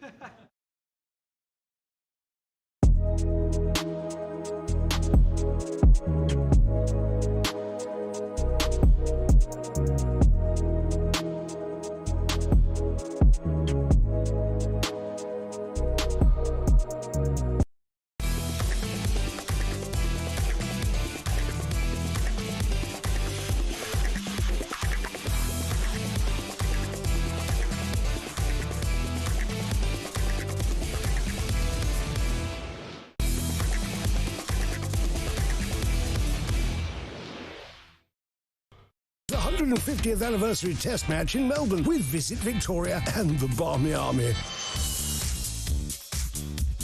Ready for the trip of a lifetime? We're sending you and a mate down under.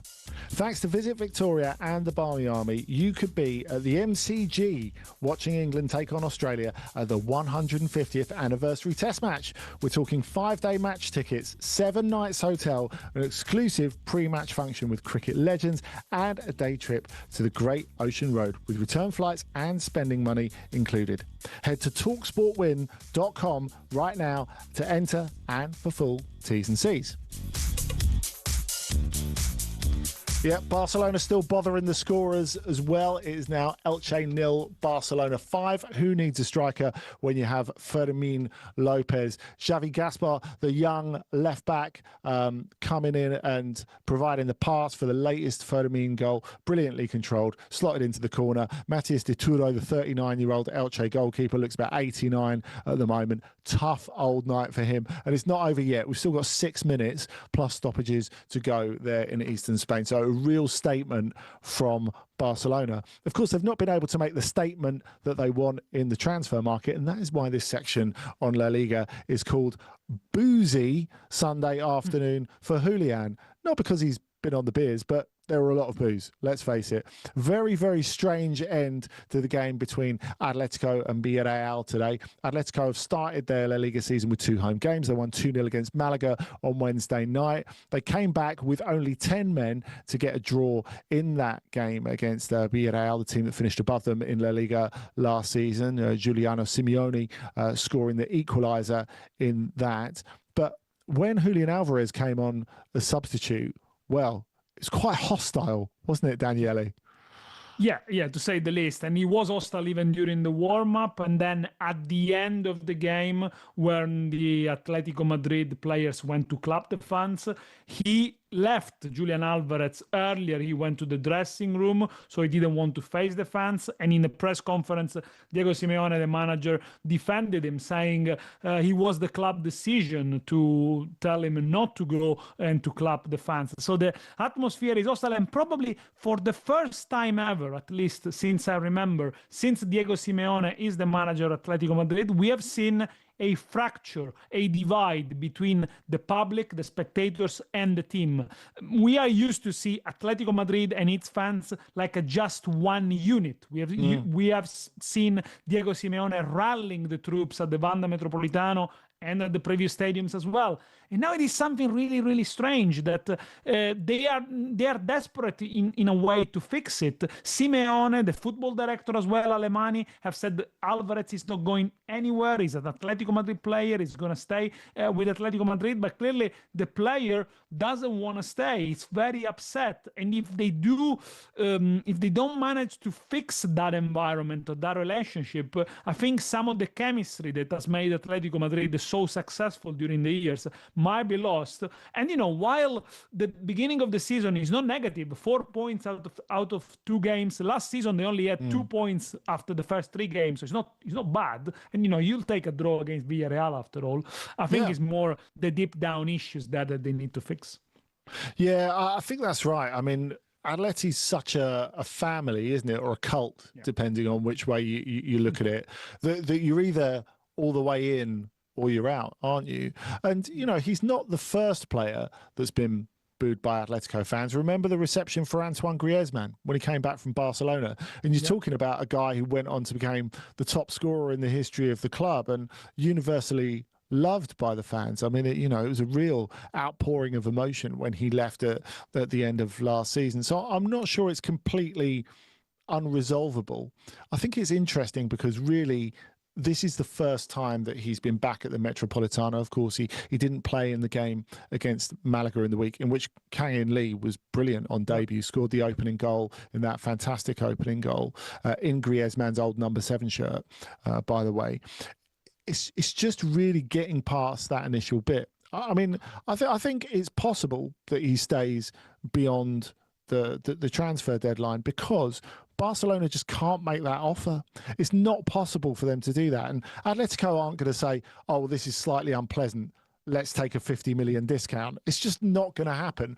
So the only small possibility, I think, of him going somewhere before deadline is if Arsenal come back to the table and Arsenal come back and make the sort of bid that a Premier League team can make. Because it does feel that if there was an acceptable bid on the table, and this would be north of 150 million euros, remember, that's what Atletico turned down from Real Madrid. So you're probably looking towards 150 million pounds, I would have thought.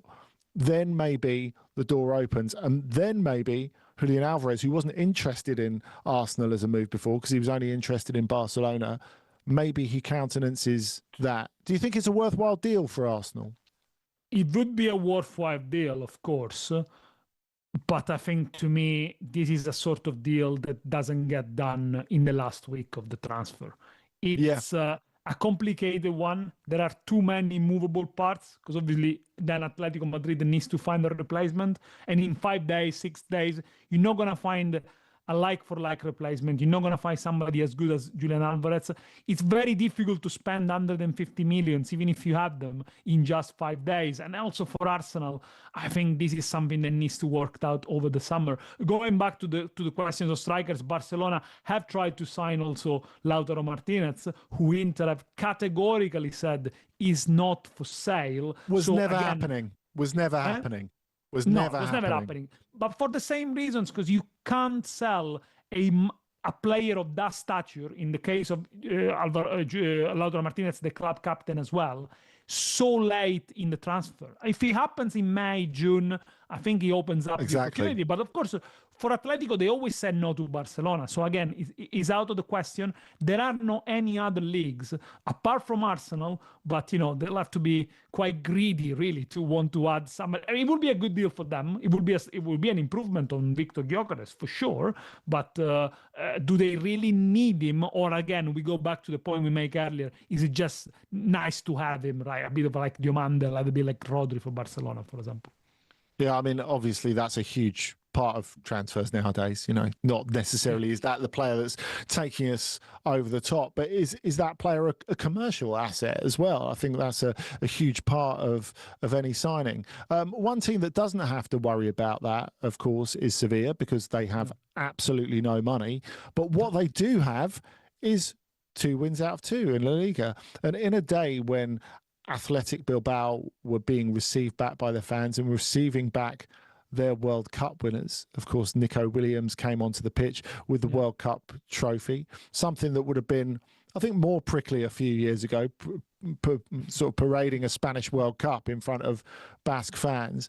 But on the day, everything went wrong for Athletic and their new coach, Edin Terzic. Sevilla, despite losing a load of players in the summer, 2 wins out of 2. Who saw that coming? Yeah, 6 points. The first time since 21-22 that they start the season so well under Lopetegui that season. And now with Luis Garcia Plaza, is a very competitive Seville that after a came-back win against Rayo Vallecano, they show they know how to suffer. They show they know how to defend deep and to choose the right moment when to hurt teams. I mean, things went their way as well yesterday because Atletico Bilbao was reduced to 10 men after only 12 minutes because Yuri was sent off. And the first goal is a misunderstanding, is a terrible misunderstanding between Unai Simon, Spanish World Cup winner, and Yeray. But yeah, Sevilla were there really to take to bear the fruits and to take advantage of it. So hopefully for them, it's an easier season than what they had in the previous campaigns. Yeah, if I can ruin the suspense for all of you, it won't be. This will prove to be a false dawn. But let's enjoy it while it's happening. And a great start as well for the Scotsman, who Rangers youth product, of course, who tore it up in the Allsvenskan, Robbie Ewer. He was brilliant, so useful in their press as well. And I think that's probably why he's so exhausted. You had Garcia Plata saying afterwards how he was really struggling, Robbie Ewer, to deal with the heat so far. He came across and Garcia Plata switched into English in his press conference and he just said, "It's crazy, it's crazy," which apparently is what Robbie Ewer has been saying. But he's adapted really, really well so far. But let's talk about 2 other strikers from our area of the world, or who've been in our area of the world, who have been making an impact in La Liga this week. Firstly, we had Troy Parrott finally leave AZ Alkmaar after all his heroics for the Republic of Ireland after the last little while. Big favourite of Danny Kelly, I know that. Signing for Real Betis this week, keeping it green. And a sort of older one as well, Pierre-Emerick Aubameyang in Deportivo A Coruña's return to La Liga, scoring a brilliant goal on his return. 37 years old, but he's still an unbelievable finisher.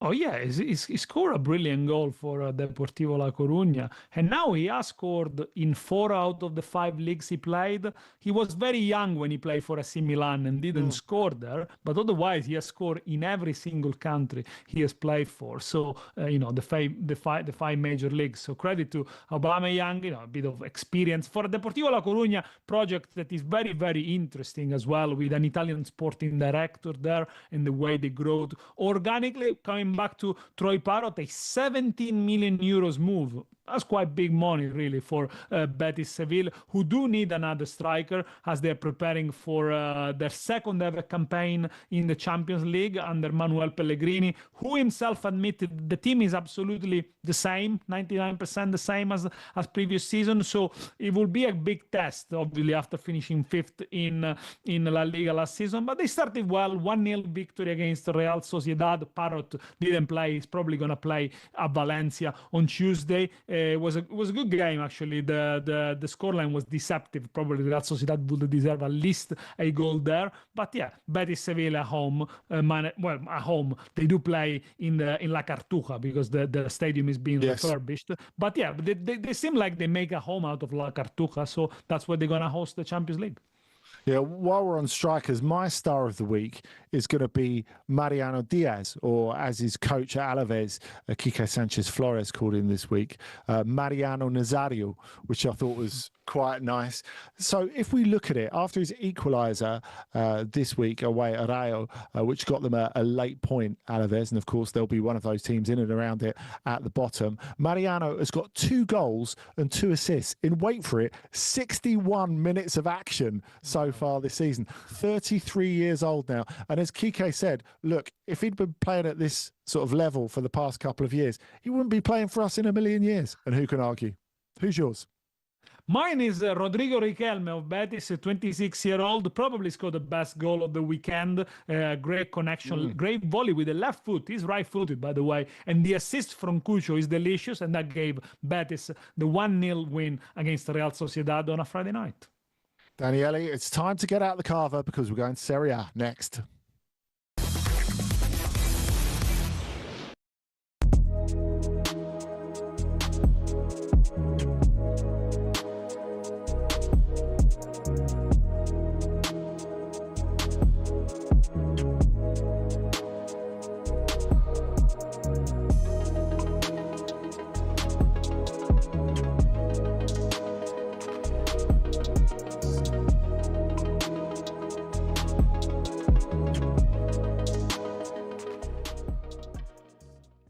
You finished 9th. Yep. You come on talkSPORT and said that Chelsea are going to win the league. Yep.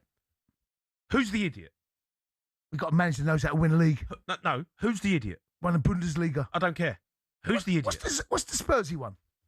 What's the Spursy ever won? They finished 10th. Sorry. 10th. Correction. I know. You finished 10th. You'll take her place. No, you finished 10th. You'll take her place. All right? And you come on talkSPORT and said that you're going to win the league. You'll take her. I don't think I'm an idiot in saying that Spurs can finish in the top 4 if we sign for Savinho and Mamush. You'll take her place. So, Roberto De Sperzi. There's only one mug here, and it's you. Roberto De Sperzi, he'll take 10th, mate. That's a good season for you lot. Mate, you'll take that. Jay. Don't 100%. Don't Jay me. Don't Jay me. Right? Don't Jay me. Jay, 100% you take 10th. I'll give you 10th now. With 10 games to go 10th. So you've not got to sweat like you did last season. Sweating over the last couple of games. Are we going to go down? Oh, no. We go, oh, no, we'll go down. Mate, you finished 10th. Yeah, I know we did. You literally finished 10th. Yeah, but we've got a manager that knows how to win. That's almost like you spent £1 billion on a football team and finished 10th. Another billion. Right, who's more embarrassing? And we're going to win it. Who's more embarrassing? Do you know what we should do? We should go for Savinho and Mamouche. Then we'll definitely win it. Put that in the Todd. Keep. Don't start getting. No. Don't. I really want to swear at you, but I'm not going to. Right? Don't, Jay. Take. I'll give you. Okay, here we go. 10th, yes or no? Yes or no? Jay, yes or no? Take 10th. He's going to take 10th. He's wrong with that. You've got to take 10th.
Full time in La Liga, Elche 0, Barcelona 5. What a huge statement from the champions of Spain, and really useful cameo as well from England's Anthony Gordon in that. But we're on to Serie A now. And whereas last week we were talking about the English are coming, our headline here is the English are coming, but not quite yet.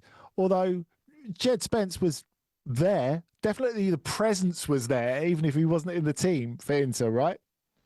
Yes, he was there in presence, of course. So sat right behind the bench of the Inter players with quite interesting attire, something between a tracksuit and a shirt. I mean, look, football players dress in their own way, and he can definitely sport that sort of dress and very flashy glasses too. But he was applauded by the Inter fans as he showed in the big screen. So was Curtis Jones in a much more formal dress, must say, up in the stands. Whereas John Stones was actually on the bench, and then he came on for the last 20 minutes while Inter had already the game wrapped up 4-1 against Monza. It was not a great display from Inter. In the end, turned out to be almost a training session in front of 70,000 paying spectators because Inter started well. They scored a good goal with Çalhanoğlu, a great strike. Then they kind of took the foot off the pedal, and Monza, newly promoted Monza, equalized. It was an understrength Monza, which is going to be probably very much changed, very much revamped in the last few weeks of the transfer market. In the second half, Inter by far the stronger team. Pio Esposito goal was a beauty, a back heel from an assist, from the second assist from Andy Diouf. Then Bissek added the fourth. But again, yes, probably the best news for Inter, apart from the 3 points, is the fact that Lautaro Martinez is definitely going to stay, not joining Barcelona. So Inter, the champions, start the season in a good way. But you do feel the league for them really will start on match day 3 when they're going to face Napoli at home. Yeah, the best response I saw to Jed Spence's get-up was on one Italian site, aura non quantificabile, yes. which basically means unquantifiable aura. Who would argue with that? My question about Jed Spence is, does he get in a team, Daniele? And we were talking about this before, weren't we, with Dumfries and Trent Alexander-Arnold. Great to have those options. And let's face it, these teams are hoping to go far in big competitions will need all of these players. But when we're talking about starters at the moment, Andy Diouf, who you just mentioned, 2 assists for him yesterday against Monza, a midfielder by trade when he came over from France, and he made more of an impact as last season went on. But in pre-season and in this game, he really looks the part at right wing back, which is such an important position for Inter.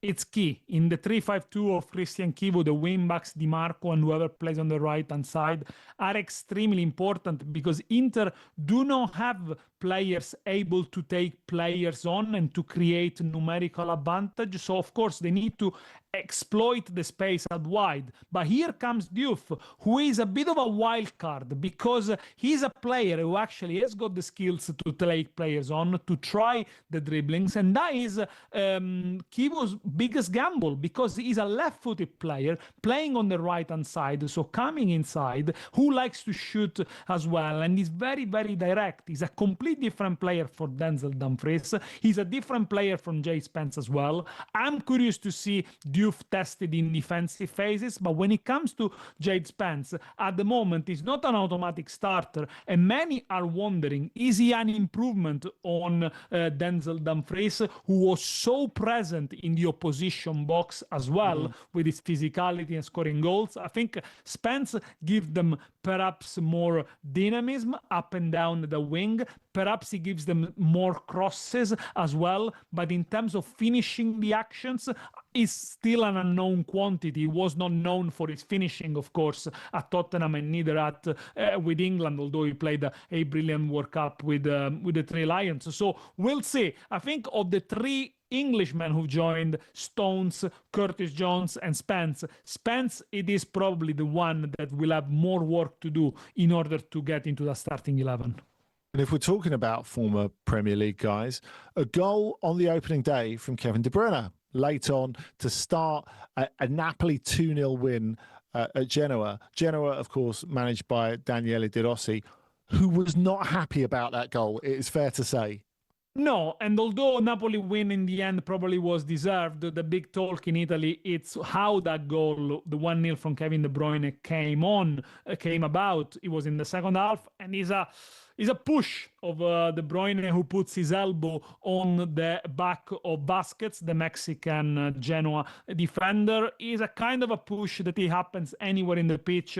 It's always a foul. It is a foul that has been given, that we saw given so many times. But yesterday, the referee not only allowed the goal to stand, but was not even sent to the monitor. So now cue the first big polemic of Serie A, not even 24 hours in, because Genoa were incensed. And apparently is because the new head of referees, former international referee Daniele Orsato, wants officials to be called at the monitor less frequently this season. So it's a new directive. However, what is strange is not only the fact that the referee hasn't gone to the VAR monitor, but he didn't blow the whistle in the first place for a push that seemed very, very blatant. Now, Massimiliano Allegri, the manager of Napoli, has been very coy. He said, I would not have seen the foul even if I had 10-10 in my eyes, 10-10 vision. So again, a big coy, because I think it's a foul. And the Rossi and Genoa were extremely incensed. So yeah, the peace didn't last long. Let's put it that way. It's interesting. I wonder, Daniele, if this will become an issue in Serie A this season, because the rhetoric that you were describing and the direction of the referees and how they want to deal with the game and get VAR involved less and less to, I guess, almost take it out of the firing line is very similar to what Howard Webb has said about how he wants it to function in the Premier League this season, isn't it? Yeah, absolutely. And I think it also comes down from what Roberto Rossetti, the head of UEFA referee, has said before the World Cup, trying to give new direction and to pan out the way it was going to work, saying less technology, less VAR, which I think we can all be in favor of. I mean, nobody really wants more VAR in football. But what is more important is that the rules and the protocols are applied consistently. So if we decide what is a foul and what is not a foul, let's be clear and let's have the rule in all the games, in all the 380 league games, and hopefully across the different leagues. Otherwise, it's extremely confusing and infuriating for whoever is going to suffer from that decision. My feeling is that probably referees, especially in Italy, are going to be left in a way alone to make mistakes. So teams probably are gonna complain week in and week out about mistakes up until something big happens, and hopefully not in a game that is gonna decide the title race or the Champions League race. Otherwise, we're gonna, it's gonna be really a waste, and it's gonna be a shame. Yeah, two big teams who won't be in the Champions League race, of course, AC Milan and Juventus, two of the UEFA Europa League's finest going into this year.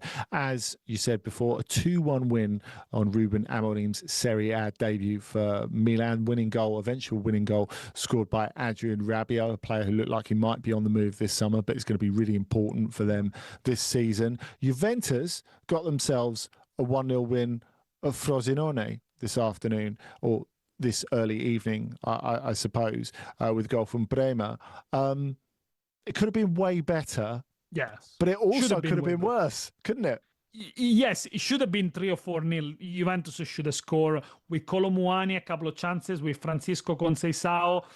The old habits die hard. Last season, Juventus squandered many chances. They underperformed their XG quite a lot, and they did the same this afternoon against newly promoted Frosinone, who hit the bar in stoppage time. It would have been probably undeserved, but it showed that Frosinone had some courage. They like to play with the ball. They like to come out with the ball as well. Sometimes they kind of shoot themselves in the feet in a way, but it's the same style that they applied 3 years ago under Di Francesco when they had Mattias Sule. So they're really trying to to win the games, or at least to draw the games playing their own style. But yeah, for Juventus, Spalletti himself was quite critical after the game, especially with Kolo Muani. He said he needs to score. If he hasn't played much in the last 2 seasons, the reason why is because he doesn't score enough. So Juventus have spent almost 50 million euros on Kolo Muani, which financially doesn't make a lot of sense, but they were so keen on having him because they believe he is the man that's going to provide Spalletti with a spark and with that added value, with those goals that Vlahovic didn't provide. But, the beginning wasn't really convincing from Kolo Muani, and the big question mark is how many goals is he actually going to score this season? Yeah, it's a good question. While we're talking of goal scorers, my star of the week is going to be Tassos Douvikas, a really unsung player for Como, despite the fact that when Alvaro Morata wasn't scoring at all last season, Douvikas, and we're talking a lot about Greeks in this programme, aren't we? Got 14 Serie A goals last season. He got the equaliser at Udinese yesterday to get Como off the mark as well. By the way, if we're talking about the other Champions League qualifier, Roma start their campaign against Fiorentina at the Olimpico tomorrow night. Who's your star of the week, Daniele? Roma-Fiorentina, by the way, I think is the most interesting game of the match day in Serie A between two very ambitious teams. Fiorentina have changed a lot. My star of the week is Alfagio Cissé, 19-year-old, scored the opener for Milan, a beautifully curled shot, started the game. As I said, 19 years old, played for Catanzaro last season in Serie B. He has already played for Italy under 21, from Gambian descent, but born in Treviso. And he's the brightest star of this weekend in Serie A, somebody that Amorim clearly trusts, and at the moment has kept out a certain Rafael Leao from AC Milan starting 11. Now, this is normally my dip on a Sunday evening. It's when all the football is finished, and I haven't managed to switch over to the MLB yet. Of course, it's not NBA season just yet. I'll be trying to remedy that in this break. But what will be cheering me up is we'll be talking about Shakhtar Donetsk coming to London.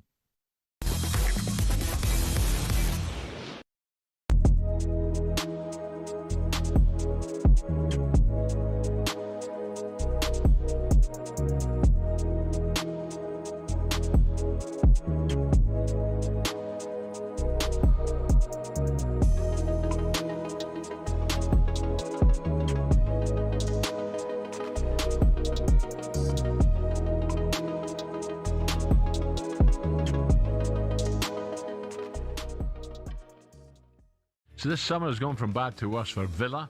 Unai Emery, Morgan Rogers and Yuri Tielemans already gone, of course. And now it looks like Konza, that's the big one, is on his way to the Arsenal. Let's bring in another Gabby, who must be delighted. Gabby the Gunner, who has called us in 03717 22 3344. Gabby, a very good morning. Dry your eyes, Gab. I know it's hard to take, but Constance made his mind up. There's plenty more fish in the sea. Dry your eyes, Gab. I know you want to make Constance see how much his pain hurts, but you've got to walk away now. It's over. Sorry, Gab. And Alan, welcome back, sir. Thanks, I'm mate. so pleased you've got a fit bill of health. Thank you. I'm so happy for you. No, I'm good, Gabby. Thank you very much, mate. I was missing this, so I'm back. Missing you. He's not missed you, mate. Missing you, Alan. He ain't missed you, Gabby. Oh, he always misses me. It's you he doesn't miss, Gab. Well, Come on, can I brother. ask you a Don't question, Gab in though? Essex.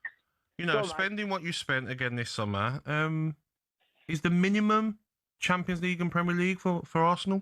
Oh, Gab, listen, you've got to always he'd make a great asking you. politician, wouldn't he, Alan? He really would make I'm a asking great you. politician. Are you closer to winning the Champions League with these signings?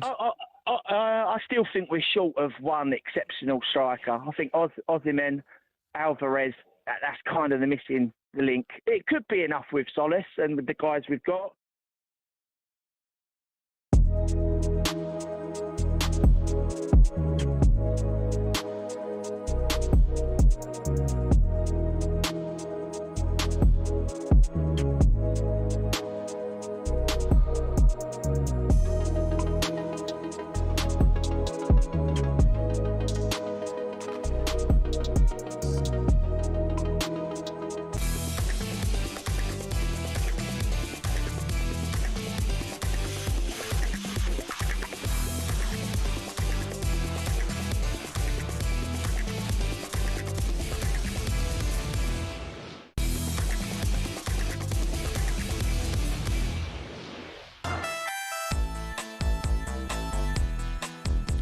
Trans-Europe Express here on talkSPORT, and yeah, I have got the MLB on now. Pirates 0, Dodgers 4. So it's all happening over there in the States. Looks lovely and sunny as well. But as autumn draws in, we will have the capital of England livened up by the arrival of Ukrainian champions Shakhtar Donetsk. It was confirmed on Friday that after discussions with Fulham and Brentford as well, Shakhtar be playing their Champions League home games this year, which they're not able to play in Ukraine, of course, in Chelsea at Stamford Bridge.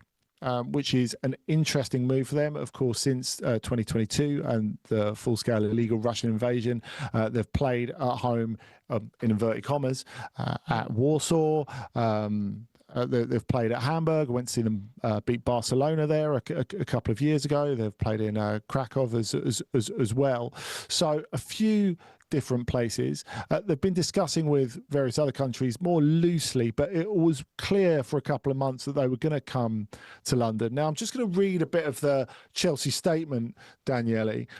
It says, subject to regulatory approvals, this was what came out on Friday, FC Shakhtar will play their home matches of the UEFA Champions League phase at Stamford Bridge for the 26-27 season. Now, this is the thing that I think might get you a bit annoyed if you're a Chelsea fan.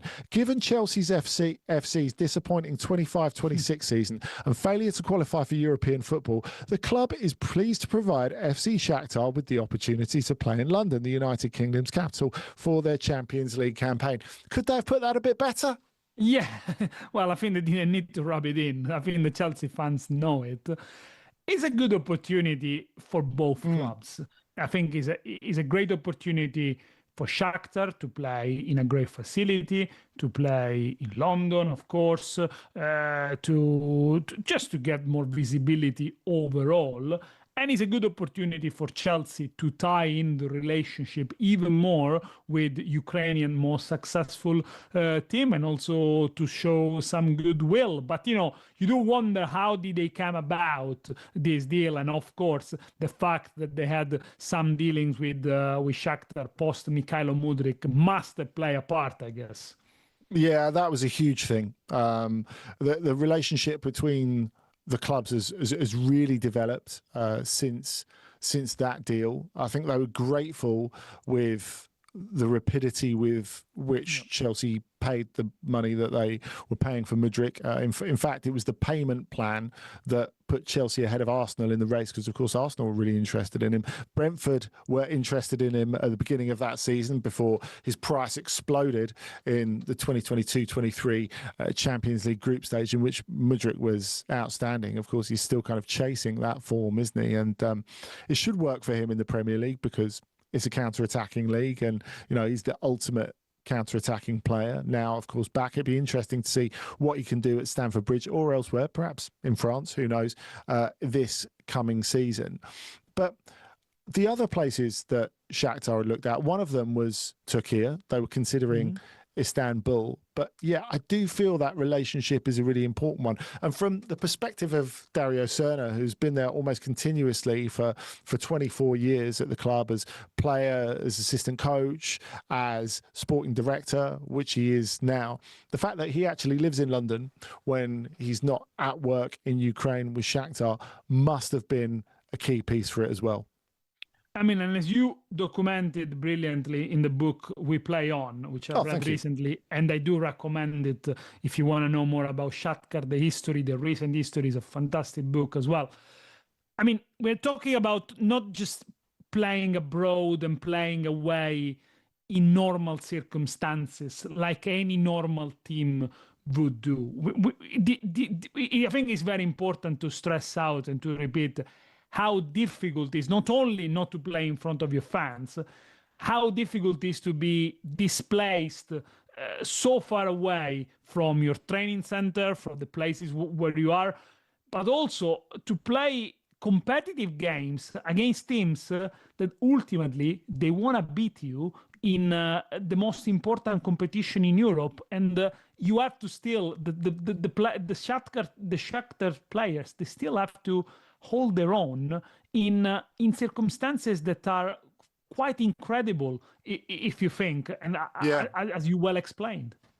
Yeah, and I mean, I guess that part of it as well, we know how many Ukrainians are in the UK, and I think that'll be a big draw. I think they'll get good crowds, depending on who they draw, obviously. But it was interesting. There internal discussions at Shakhtar after that first year in Warsaw, and some people on the board thought, yes, we should move to Hamburg in a bigger stadium, try a new market and a venue where we can get more people in.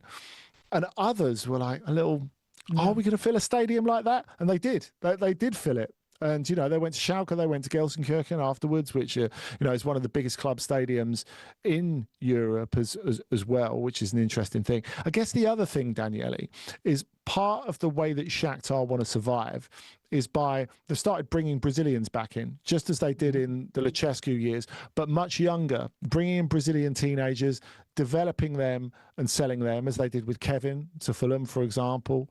They're expecting that Elias will maybe be the next one.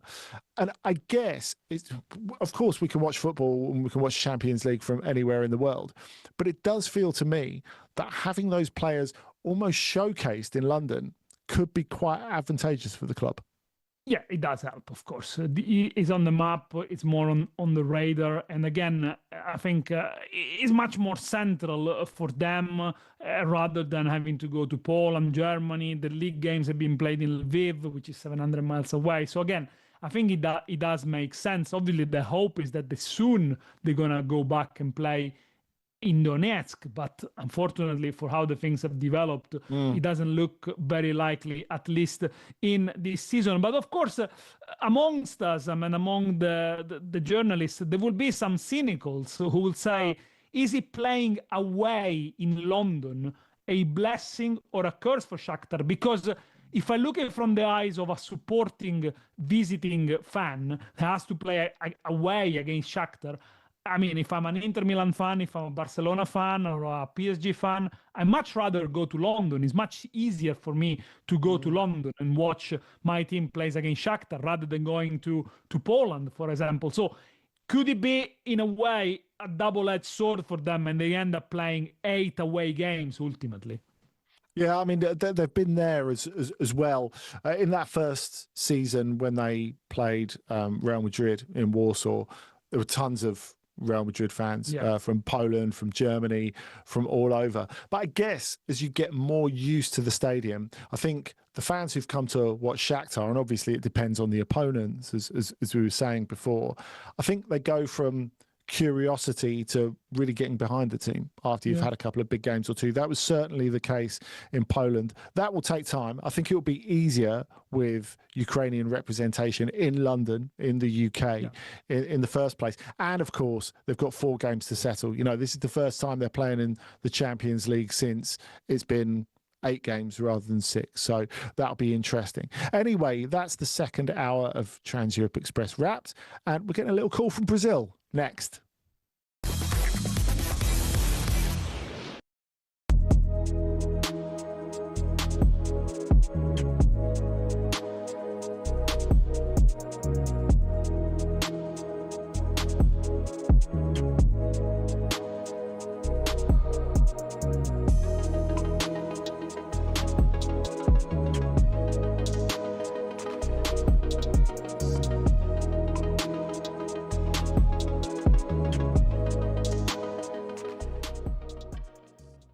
And 2 weeks today, the transfer window closes. Would you anticipate much more business in terms of incomings between now and then? Well, you can see the league, how unpredictable the league is and the amount of things that can happen on a day. So it's better not to talk too much, be prepared, be open, and hopefully we can wrap up the transfer window in a really positive way. You were speaking before the Community Shield. You were asked about your long-term future and contract negotiations, and you said there's nothing to worry about, Arsenal fans. Do you see yourself as somebody who can do what the likes of Guardiola and Wenger and Ferguson did and stay at the club for many years and build a dynasty? I want to do what I'm capable of doing and what is the best for the club. And I feel very, very happy and grateful to be sitting where I am with the people that I work with every single day. And my ambition is to continue this way. Was it strange at Cardiff on Sunday that you weren't facing Pep Guardiola in the dugout, given that rivalry that's developed and obviously your relationship with him? It was it was different. Obviously, I know Enzo really well, but obviously the relationship that I built with Pep when we worked with each other, and then, yeah, the amount of headaches and sweats that he has provided to me over the last 6-7 years to try to catch up to the level and the standards that they set in the league has been an absolute inspiration. I think he's left a benchmark and a mark in this league that it will be history forever, and he made us, I think, all of us better. Have you had many conversations with him since the end of the season, since you were crowned champions? I had, and I have due to have an important as well in the next few days, and I'm looking forward to it.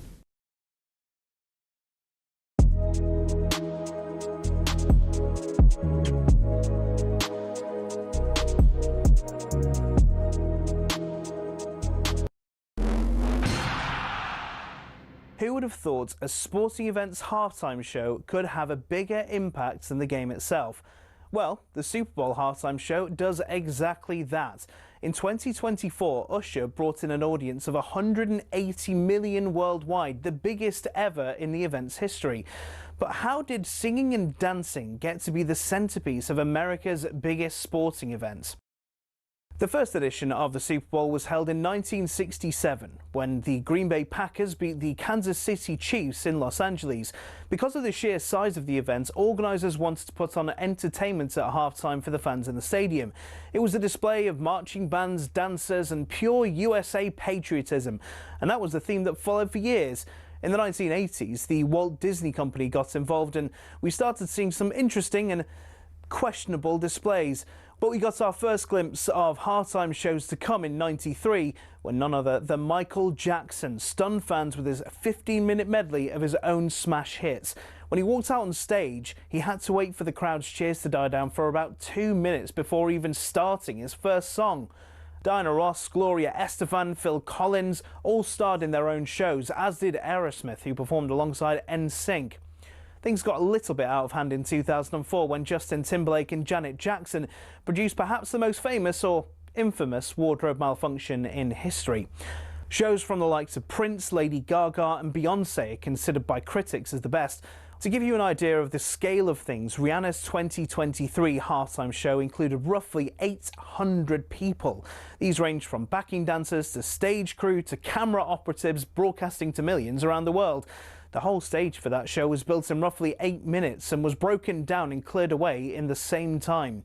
The acts perform for free nowadays, even though the experts reckon it costs around $13 million to put on Rihanna's show.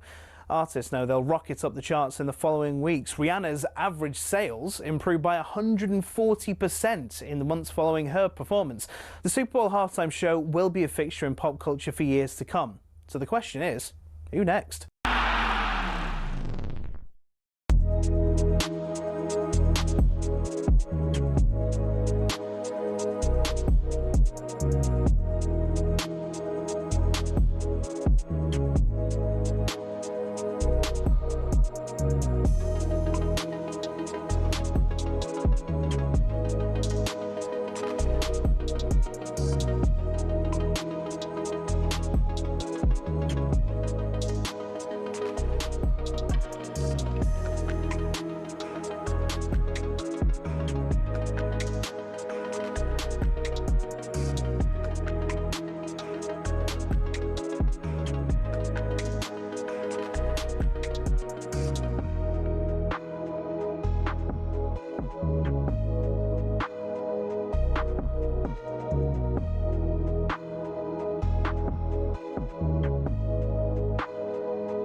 After a rare week off, he is back in the saddle. How are you, Tim? Refreshed? Yeah, I mean, holidays are quite tiring, really, and so because there's so much football you have to watch when you get back into the swing of it. So I'm ready for another break, but it's not gonna happen. The football calendar is not going to let me have one. Yeah, I guess like when I think of Brazilian clubs in the Copa Libertadores, it's a little bit like when I used to watch Neighbours when I was a kid, when that was really big and it gripped the whole of the UK, in that you can miss an episode and it will still be going the way you expect it. I mean, is that the case with this year's Libertadores, with Brazilian clubs still dominating?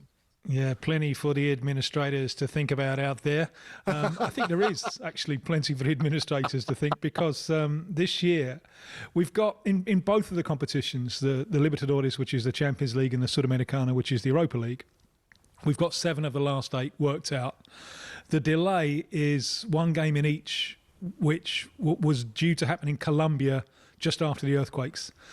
So that got put back. So we had the first leg in 1 game. The second leg will come up midweek this time round. So we've got 7 of the last 8 sorted out in both competitions. And if you look at the Libertadores, 4 Brazilians have gone through. By the luck of the draw, they avoid each other in the quarterfinals. And in those 4 quarterfinals, in 3 of them, it would be an almighty surprise if the Brazilian side were to be defeated. The one which is more balanced is Estudiantes of Argentina against Corinthians of Brazil. But the other ones, Fluminense against Platense, a small side from Argentina, who are making their kind of debut in the competition, got through a pretty weak Chilean side last week on a penalty shootout. We got Palmeiras, who are one of the really big powers, against Liga of Quito, who hit them hard in last year's semi-final. But that was really down to altitude. If you get altitude wrong, you can be in trouble. And I don't think this year's Liga of Quito have got a great deal else. They're very lucky to go through as well. They beat a minor Brazilian side, Mirassol, at altitude. Mirassol, concentrating on the Brazilian Championship, sent a reserve side and had much the better of a 0-0 draw at altitude, but just lost on the penalty shootout. The other one is Flamengo, who are the reigning champions and the giants. And it will probably be against a side from Ecuador. 2 sides from Ecuador in the last 8, if this happens. Independiente del Valle, which is this small club which is producing almost the entire Ecuadorian national side. They won 1-0 away to Tolima of Colombia in the first leg. Now they've now got the home leg at altitude coming up midweek. So it really is looking done and dusted for Brazil this year, and there is a chance of the last 4 being entirely Brazilian, which surely will make the authorities worry a little bit. It won't look great for the competition, I guess, but Copa Sudamericana, perhaps more balanced, and that maybe we're moving towards more of an Argentinian domination there. Boca River in the semi-finals, how likely is that? Well, they've got to get past Brazilian opposition first. I mean, there's an interesting thing about the Sudamericana, which there are 6, assuming the 1 game we got left is River Plate against Santa Fe of Colombia. Now, the centre forward of Santa Fe of Colombia is Hugo Rodallega. I'll say that again. The centre forward of Santa Fe of Colombia is Hugo Rodallega. Not surprisingly, they drew 0-0 at home. River Plate will be strong favourites to finish them off in the second leg in Buenos Aires in midweek. Assuming that they do, we have 5 former continental champions in the Libertadores and 6 former continental champions in the Sudamericana. So there is real strength in the Sudamericana. And the Sudamericana this year, 6 former champions, assuming that River Plate get through.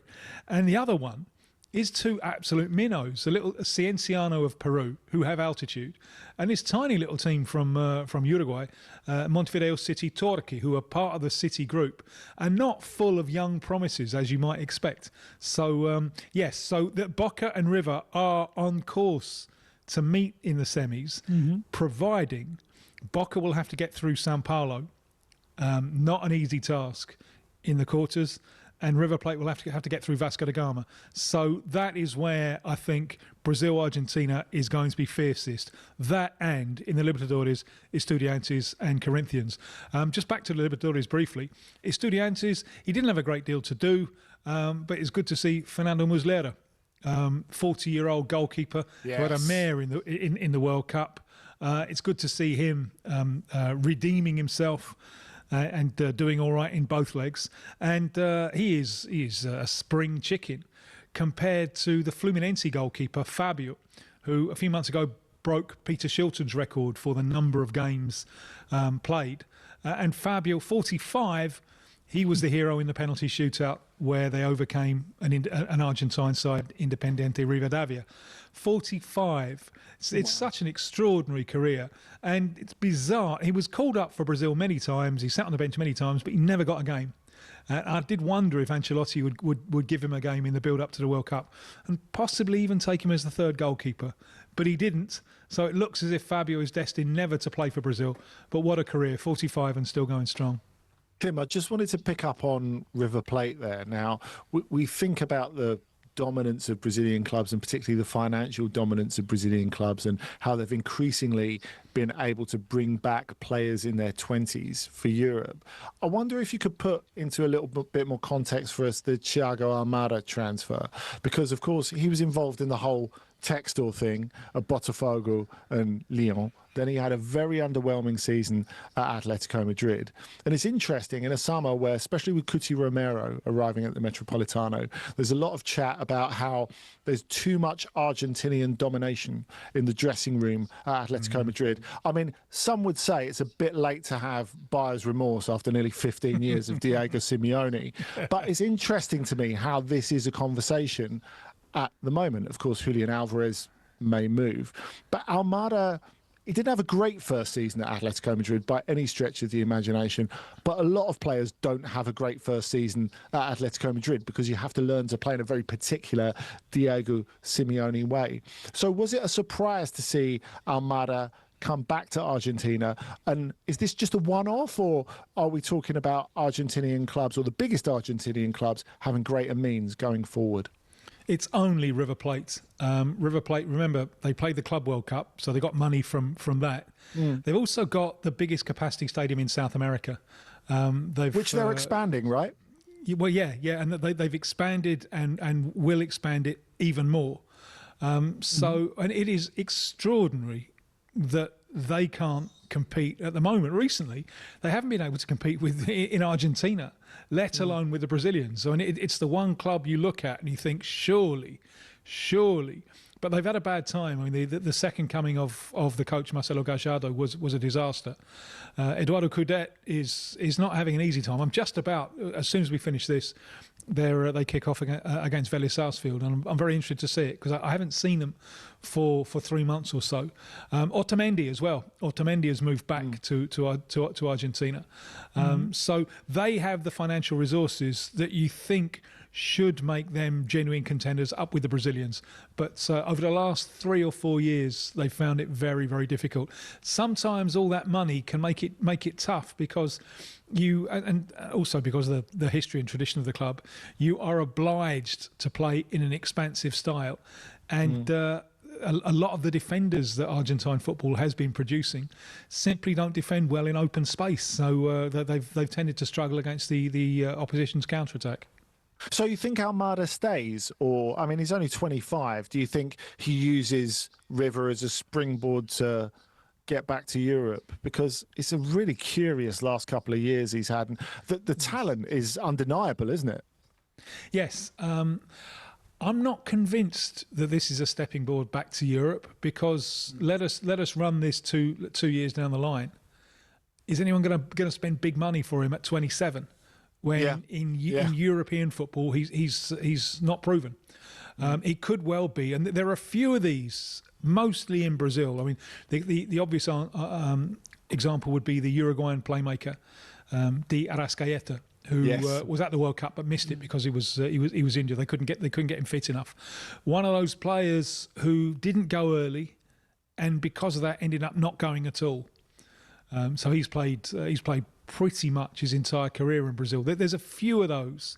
If you miss the bus, if you haven't done it by the time you're 25, I think, and some would say the cut-off point is even earlier. There are exceptions, and there's always Turkey. You know, you can go to somewhere like Turkey. They'll give you a gig, and maybe you can work your way up from there. But I think he would have to have a very good Club World Cup next time round, perhaps. You know, he would have to do something, because he hasn't really got an international stage with only a Copa America in 2028 before the next World Cup. It's hard to see how he could really convince people in Europe that at his age and with that disappointing season at Atletico Madrid that he's worth spending big money on. Tim, a transfer that might happen is Alan Elias from Palmeiras to Manchester City, rumored 38 million pounds. 22 years old. I look at his stats; they don't really say too much about him. Is he consistent enough? Is he a risky signing? Give us a lowdown. Well, he didn't get a gig with Palmeiras until he was 21. Now, that's because the competition there, and he didn't start getting into the first team really until Estevão moved on, because he was, that's where he was behind Estevão in the queue. He's a rangy, right-sided, left-footed player. So he's been playing down the right wing. He's a good footballer. He's not. I don't think he's ever going to be a beat seven. There have been games when he's done it, when he's done the winger role. But he's got a good coach there in Abel Ferreira, Portuguese, who's been at Palmeiras for ages, and he's developed him very, very interestingly. In midweek, they played a big game in the Libertadores in midweek when they had to go and win away in Paraguay, and I've never seen him do this before. They played a back three, which I have seen Abel do, but he played Alan at right wing back. He's very left-footed, and he played him at right wing-back, which is not something you see very often. And he put in a good defensive shift. But the thing that really interested me this year, this is shortly before the World Cup, we had the big one in Brazil, which is Flamengo-Palmeiras, the two sides who've dominated for almost a decade now. This was on Flamengo's home ground, the Maracanã. Palmeiras won 3-0, and so much of it was about him drifting in from the flank to create the extra man in midfield, and against Flamengo's 4-2-3-1, having him in against the two won the game for Palmeiras. So there's a football brain there, and there's a versatility that makes it very clear to me. And the first ones who were interested, I think, from the Premier League this summer were Aston Villa, who bid 30 million euros, and Palmeiras don't need to sell, and knocked it back, and Villa didn't come back for more, because you could see in the depleted Villa midfield, you could see a kind of, maybe you could do a little bit of Morgan Rogers in there, perhaps. So if City do go for this, they're buying someone who I don't think is an absolutely 10 out of 10 wonderful individual talent in the mould of someone like Estevão, but is a good footballer with plenty of versatility. Maresca saw him, played against him when it was Chelsea against Palmeiras in the Club World Cup. So Maresca has an idea of what he's buying, and I think there's not a star there for City, but there's a good functional footballer with a little bit of talent about him. Fascinating stuff, Tim. And feel free to text me when you're watching the River game to tell me how Thiago Almada's getting on. I'm really interested to know. Thanks for joining us as always. We'll speak to you next week. Tim. Look forward to it. Cheers. Bye-bye. There he goes, Tim Vickery. And next, we will be continuing our merry way on Trans-Europe Express.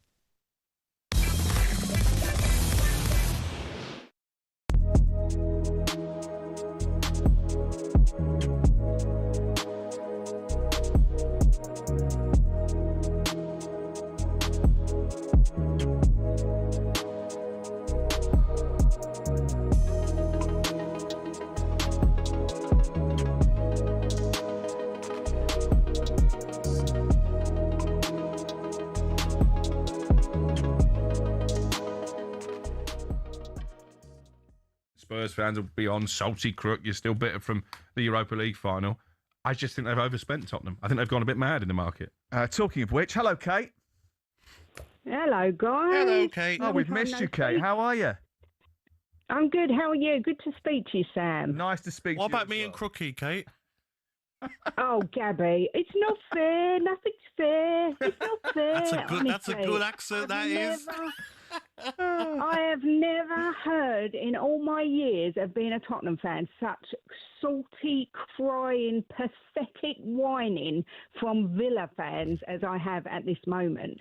Your owners, Gabby, have got the opportunity to do what Tottenham have done. Why not build a big stadium? You've got, I think, as far as I know, you've got a piece of kind of parkland near Villa Park. I like the heritage that Villa Park has got, to be honest. Well, you can't have your cake Well, then and you're eat never it. going to be a big club. You can't have it all, Gabby. I think Villa are a bigger club than Spurs. Come on, let's not get silly now. I'm just laughing at you. You're so funny. We finished 17th and we made 187 million more revenue overall than you in 24-25. That's because Beyonce loves to come to the Spurs Stadium for gigs. Yeah, but it doesn't matter how you make the money. It's about making the money. I love Beyonce to come to the park. Aston Villa, by the way, did a load of concerts to try and raise revenue themselves. They did that, actually, over the course of the last couple of years, which is great for them. I agree. But they do need to invest in the infrastructure around Villa course. Park, which is going to take time. Do you have to just understand that is going to be the case?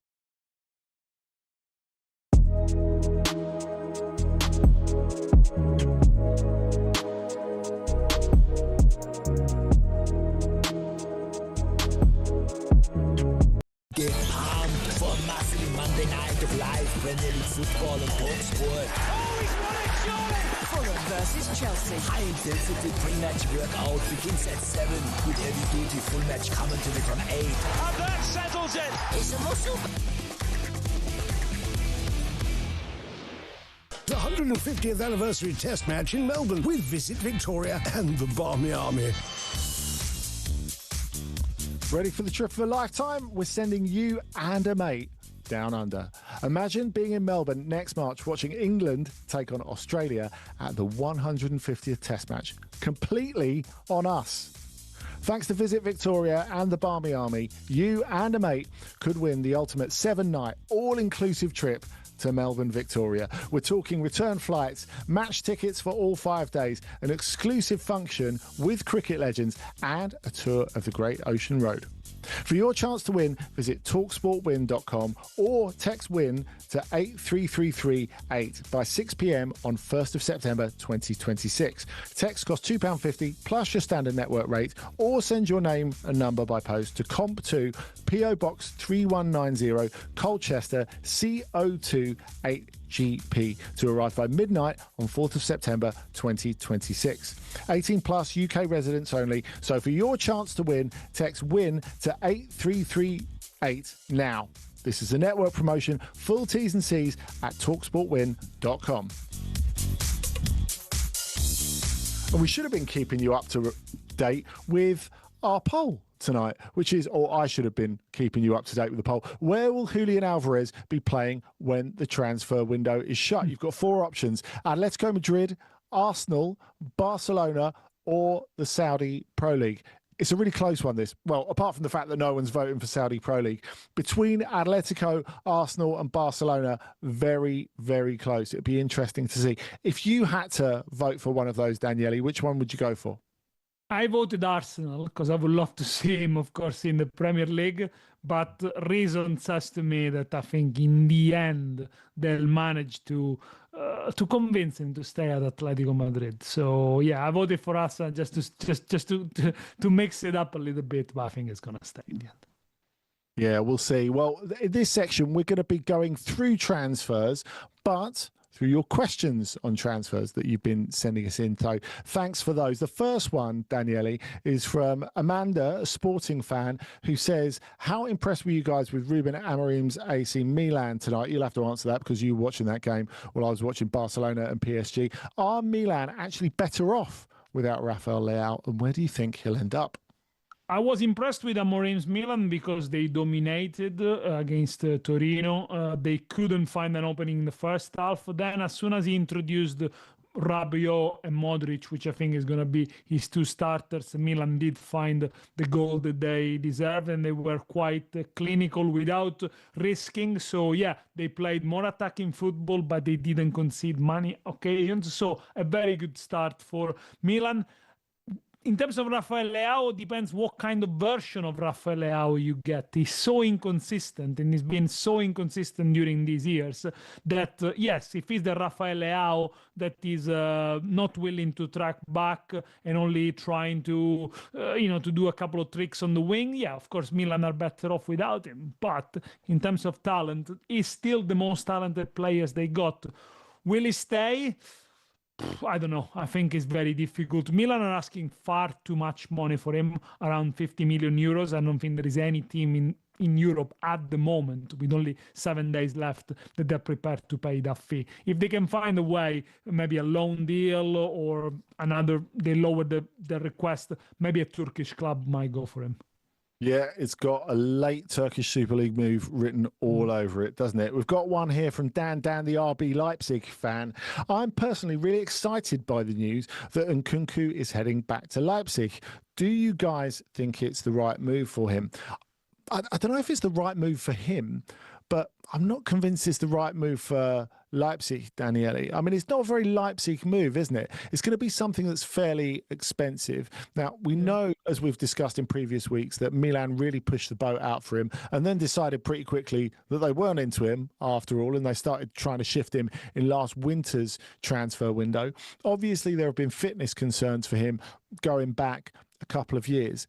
This doesn't, to me, feel like the sort of move that Leipzig make, or maybe the sort of move that they should make.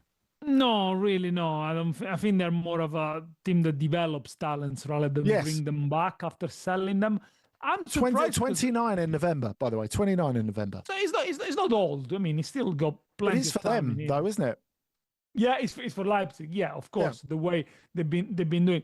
Last season, at the end of the season with Milan, he had been positive. He was one of the best players in the last 5 or 6 games. The problem is that Milan won just one of the last 7 in the league last season. So maybe he's being caught into that negative spiral. And of course, the physical issue still persists. I would have thought that between him and Santiago Jimenez, Milan would have stuck with him and Gonzalo Ramos. But it seems like they're happy to ship out both Nkunku and Jimenez. Yeah, we've got one here from Andy, Manchester United fan. Do you think Alejandro Balde would be a good fit for us? Of course, we know that United have been looking for a left back. Now, I think it's interesting because if we look back at what Barcelona did this evening, very, very good display at left back this evening by a young player, of course. And if we look at that game, and he even got an assist in the end. Xavi Espa, he was really, really good in that game, I thought. So if there's a moment where you'd be tempted to think, well, maybe Barcelona would do something with Alejandro Balde. His will is not to leave at the moment. That's clear.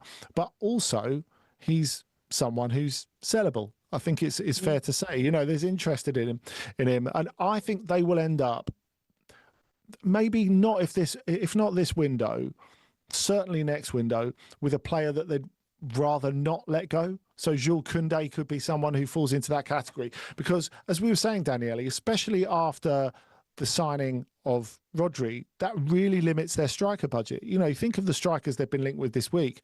Ayoze Perez. I like Ayoze Perez as much as the next man. He's not Julian Alvarez, is he? No, he's not quite Julian Alvarez. They've been linked with Jorge Mikautadze, who scored against them tonight. And they upped his clause, didn't they, this week? Yeah. A good striker, but he's not Lewandowski either. So, I mean, I think it will feel like a step down. For me, Alejandro Balde never quite caught my eye when I watched him, but I do recognize that he's got experience and he's a player that could probably add something to this Manchester United squad. Will he start automatically? Probably not. It might take a while to adapt to the Premier League, and I think Manchester United at the moment they got far deeper issues that perhaps are left back. So yeah, a good squad player, I would say. Probably not the number one priority at the moment. We've probably got time to get one more in. This is from Jay, a Man City fan. How highly should we rate Ayoub? He's reportedly going to cost 95 million euros. Is he the real deal? Well, I think there's absolutely no doubt about that. I mean, bear in mind, and we mentioned it on this show before, the day after his 17th birthday, was rushed into the Lille team because they were a bit short against Real Madrid in the Champions League. Best player on the pitch and could deal with it, I think, from a calmness perspective. We've seen that in big Champions League games. We've seen that in the World Cup as well with Morocco, in which he was outstanding. I mean, he was good enough that really the guy next to him was fantastic as well. Neil El Ainaoui, who's been really good for Roma in recent months, and he didn't get any of the credit because everyone was looking at Bouyadi. Now, of course, in the first game of that World Cup, you think Brazil-Morocco, Davide Ancelotti is thinking, I can't wait to coach this guy next season. And then all of a sudden, the market for him gets out of control. For me, the surprise is that a Premier League club hasn't gone and got him before.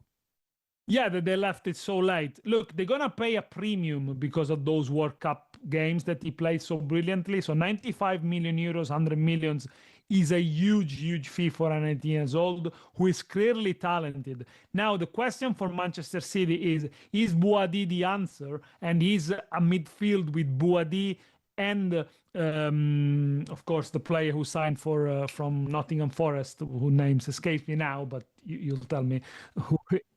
Yes, Anderson, of course. Yes. Is he the right fit? Is he the right fit, or are they quite samey in a way? Who's gonna do the Rodri role there? Of course, yes, it is an improvement on what they deploy today with Mark Gay, which I think looked out of position in a way. Sometimes he played far too advanced.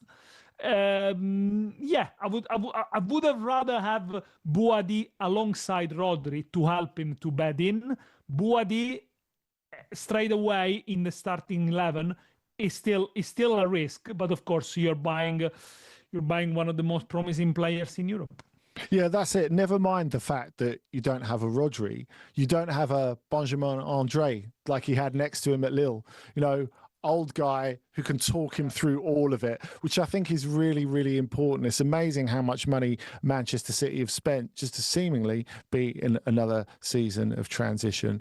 We'll wait and see. I thought what is clear, that whatever Boadi does next, whether he stays, whether he goes, I think we know what he's doing. He will be playing in the Champions League, and we're going to find out in the second leg of the playoffs this week exactly who's going to be joining them.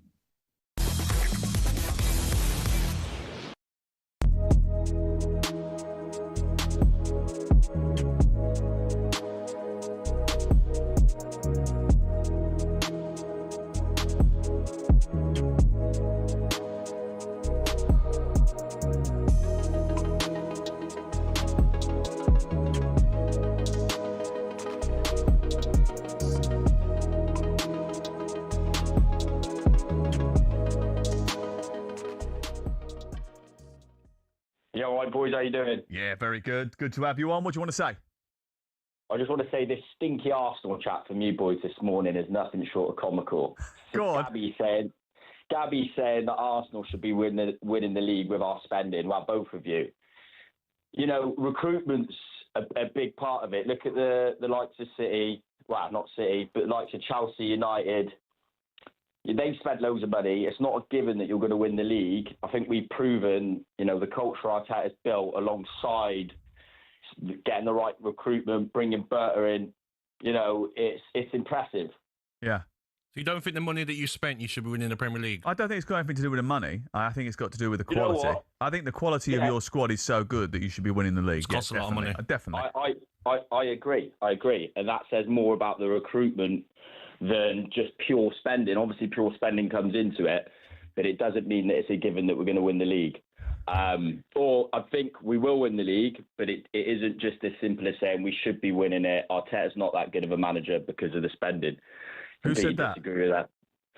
Well, that's what the sort of the signs I was getting from Gabby before. It was sort of like he should be winning the league. No, when I'm saying you should win in the league, have you spent wisely? Yes, you have. Have you spent on players that have become fantastic players? Yes, you have. But you can't look at Arsenal's net spend over the last 6 years is nearly 800 million. You can't look at that and say, well, you know, we shouldn't be winning the Premier League.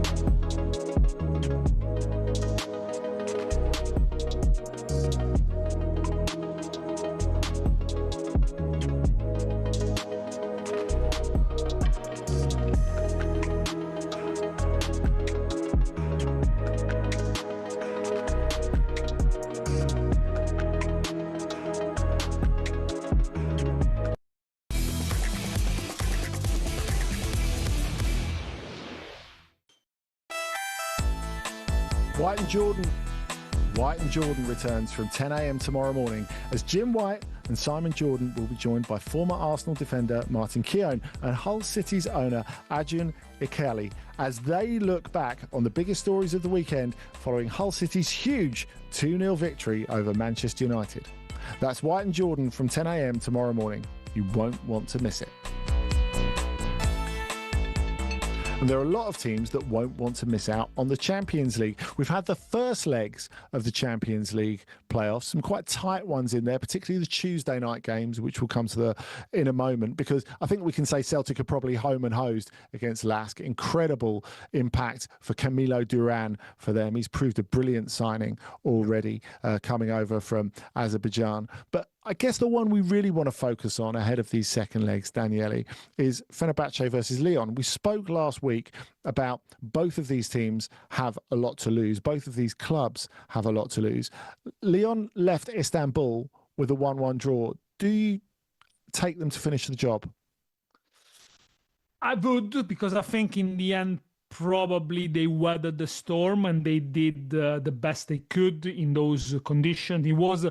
they played before the league debut. They had the two games against Sparta Prague before to prepare for that, and they did manage to win the second leg at home against Sparta Prague. I think they were the better side in the night in Istanbul, in a very entertaining game, I must say. They scored with Lois Openda, who looked brilliant, to be fair. He looked a complete different player for the one that the Juventus fans have admired, so to say, in the last season. Then they struck the post, and they look very, very composed. But Fenerbahce, on the other hand, they do have quality. Mason Greenwood was the man of the match. He scored a brilliant goal with his left foot. He was constant threat out wide.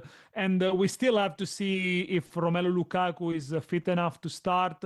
Fenerbahce have got quality, got experience as well. I think 10 out of 11 of the starters have played in the Premier League in some capacity. So, of course, they do have plenty of options there. It's definitely the tie of the round. And whoever's going to miss out, going to drop into the Europa League. But of course, the financial repercussions for both clubs are going to be huge, considering how difficult that financial situation for the French club, but also how much they've spent Fenerbahce in the recent sessions.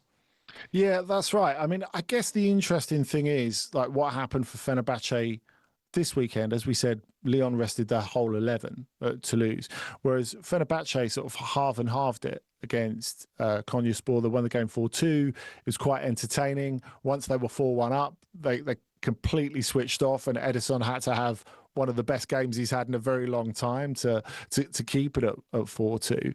But two potentially damaging things happened in that. Concussion for Kerem Aktürkoğlu, so he's going into a 10-day protocol. He won't be involved. And a muscle injury for Marco Asensio.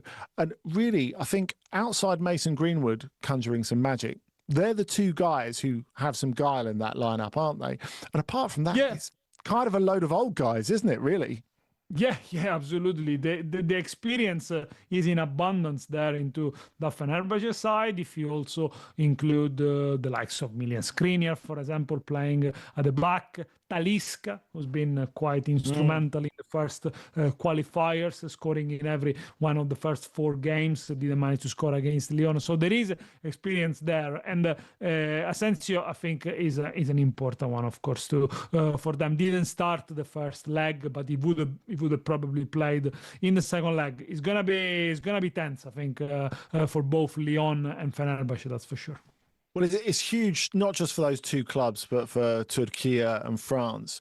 But it could be an equally big week for Norway, because we could have 2 Norwegian teams in the Champions League stage, which would be absolutely incredible. So Bodø Glimt are in a great position. They won 3-1 away at NEC Nijmegen, succeeding where Olympiacos failed in the previous round. They looked really slick, I thought.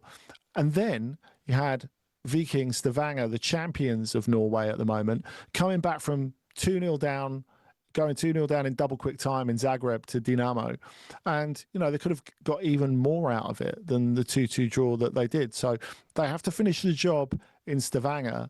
But what an incredible year that would be for Norwegian football. You think of what Bodø Glimt did in the Champions League, then what Norway did as a national team in the World Cup. And then you end up with two teams in the Champions League proper? What a year that would be, surely the best. Oh, yeah, it will be remarkable for them. And those will be 2 trips that everyone will want to avoid, of course, because especially in the league phase that is played through autumn and winter and potentially into the playoff, if they do reach it. We have seen it, the likes of Manchester City, the likes of Inter, of course, losing at the Arctic Circle. And, Bodo Glimt at home, they have an extraordinary record. They managed to beat Sporting Lisbon last season as well, only to lose the return game. So adding another team like Viking, whose style of play it's fairly similar to Bodo Glimt, really, quick transition, quick passes, movements, they play in a modern way and they do harass you and press you. It will be difficult, it will be intense. I felt in the first half, Dinamo Zagreb could have put the tie away, really. I think they kind of slept a bit on it, whereas Bodo Glimt worth a winner against NAC and a couple of good goals that, especially the first one scored by Fett.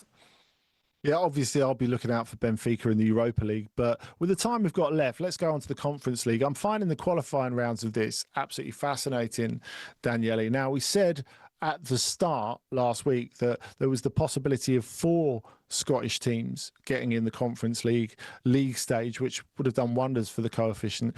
As things stand, it feels really unlikely that Motherwell are going to get there. Of course, they lost the home leg 3-1 to Freiburg. Great result for Hibs away in Belgium. Hearts conceding a late goal before they go to their return tie in Austria, so it might be a bit tough for them. And Rangers kind of weathering the storm against Jablonec after that Cammy Devlin red card for that unbelievable challenge, really.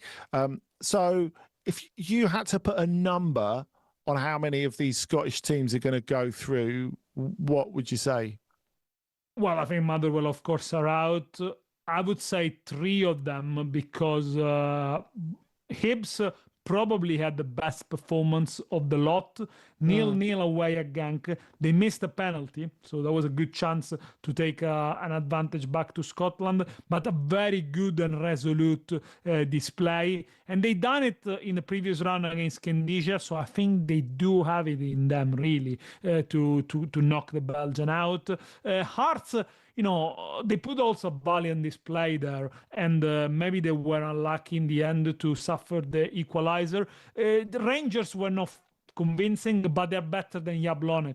So overall, you would think they can at least get a draw. And, it's a big advantage for the Scottish sides that they haven't played in the league this weekend. So obviously that helps them a bit of extra rest ahead of so many important games. Motherwell, a bit unlucky, I think, in the first half. Then there was a suspicious VAR call in the second half, but Freiburg, Europa League finalists, they were miles ahead, to be fair. So I would say optimistically 3 out of 4. Nice, I like it, and big up for that James Wilson goal for Hearts as well. Absolutely fantastic. Before we move on from this, what I think is really interesting about the Conference League this year, and maybe to an extent the Europa League, it's felt like the personal property of English teams, and that it was going to become that over the last few seasons. Maybe not this season. And I guess, like, when we're looking at the Europa League, we look at the fact that, as we said before, Milan and Juventus are going to come in. You think Bournemouth are in there as well, with no real experience of European competition. And then you look at the Conference League, and after the first legs of the playoffs, great away wins in Switzerland for Ajax, in Poland in Górnik Zabrze for Monaco, despite the fact they've got a ton of injuries at the moment. Mika Biret, who of course came through the Arsenal academy, getting his first goal of the season in that game. Also, a little word for Lan winning away at Lincoln Red Imps in Gibraltar, very good. But I think when you look at Ajax and Monaco, these are 2 teams who have a genuine shot at winning the Conference League. And like we were saying with Nick Miller earlier, if you add Trabzonspor into the mix, all of a sudden, Brighton aren't the favourites, maybe. Yeah, and I think for the competition and for UEFA itself, it's good if an English team doesn't reach the final, let alone win it. It's a good thing. We had 3 English winners, 1 Italian winner. The very first final was Roma Feyenoord. And then, of course, West Ham, Chelsea, Crystal Palace. I think they need some diversity there. And the fact that it's Brighton, Brighton fans, don't get me wrong, I think Brighton are an excellent team, but perhaps maybe they might not get far in the competition. Who knows? If they get knocked out early, it might be a good thing. Someone else has a deep run. Ajax, Monaco, of course, you mentioned. It could be Trabzonspor. Atalanta, by the way, they need to win against Hapoel Tel Aviv after a 0-0 in the first leg. Atalanta could be a big hitter, but again, I think they got work to do. There could be Freiburg, of course, who are probably gonna go through against Motherwell. But let's see, maybe it opens up to different teams from other parts of Europe, from Serbia, from Croatia, from Scotland. And I think that is what the spirit of the competition was when it was first introduced, to give teams from other nations the opportunity to win a trophy. If it becomes English Premier League and Serie A territory with a bit of Germany here and there, I don't think it's really a competition that can enthuse around Europe as it was supposed to do. Yeah, and of course, whoever gets in the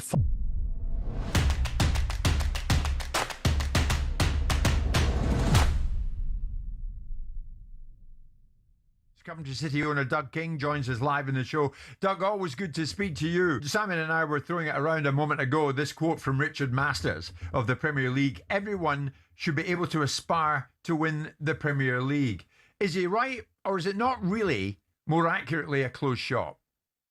Well, you can aspire, but yeah, I think the latter part of your question there is probably where it is. It's a closed shop. I mean, it's a squad cost ratio. You got 800 million revenues versus 200 million revenues. You can do the maths.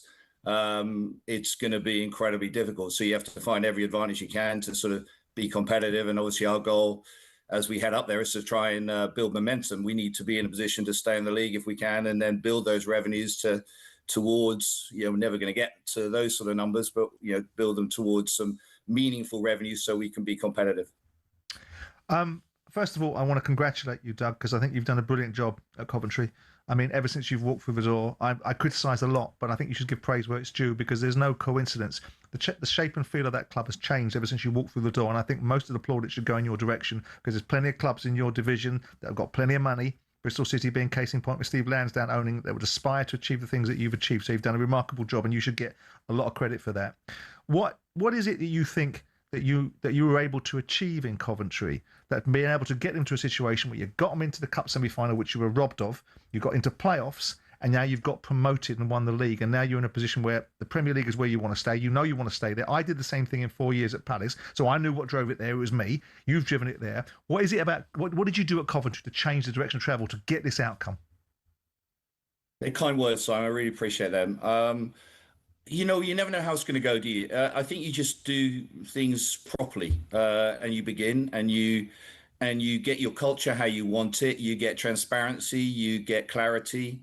You obviously have to finance and build infrastructure and invest money, because after a long period where nothing has gone on, there's a huge amount to do. But you can't do it all at once. So you build little bit by little bit, and gradually you start getting it motoring, and people start to see the changes, and they start to feel the belief. And you've got to have that togetherness where people enjoy coming to work.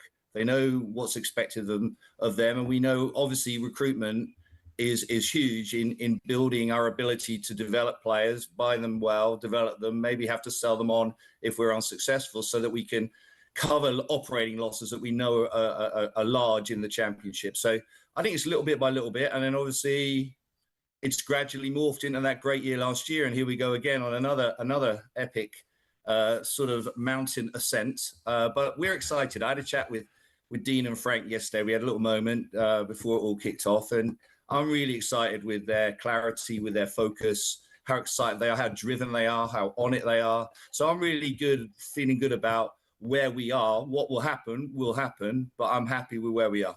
Do you think, I know that going into the Premier League with all the optimism of the first game of the season, and it becomes more of a slog as it goes on, because it'll be difficult. I remember speaking to Mark Ashton last year at Ipswich with the same sort of aspirations.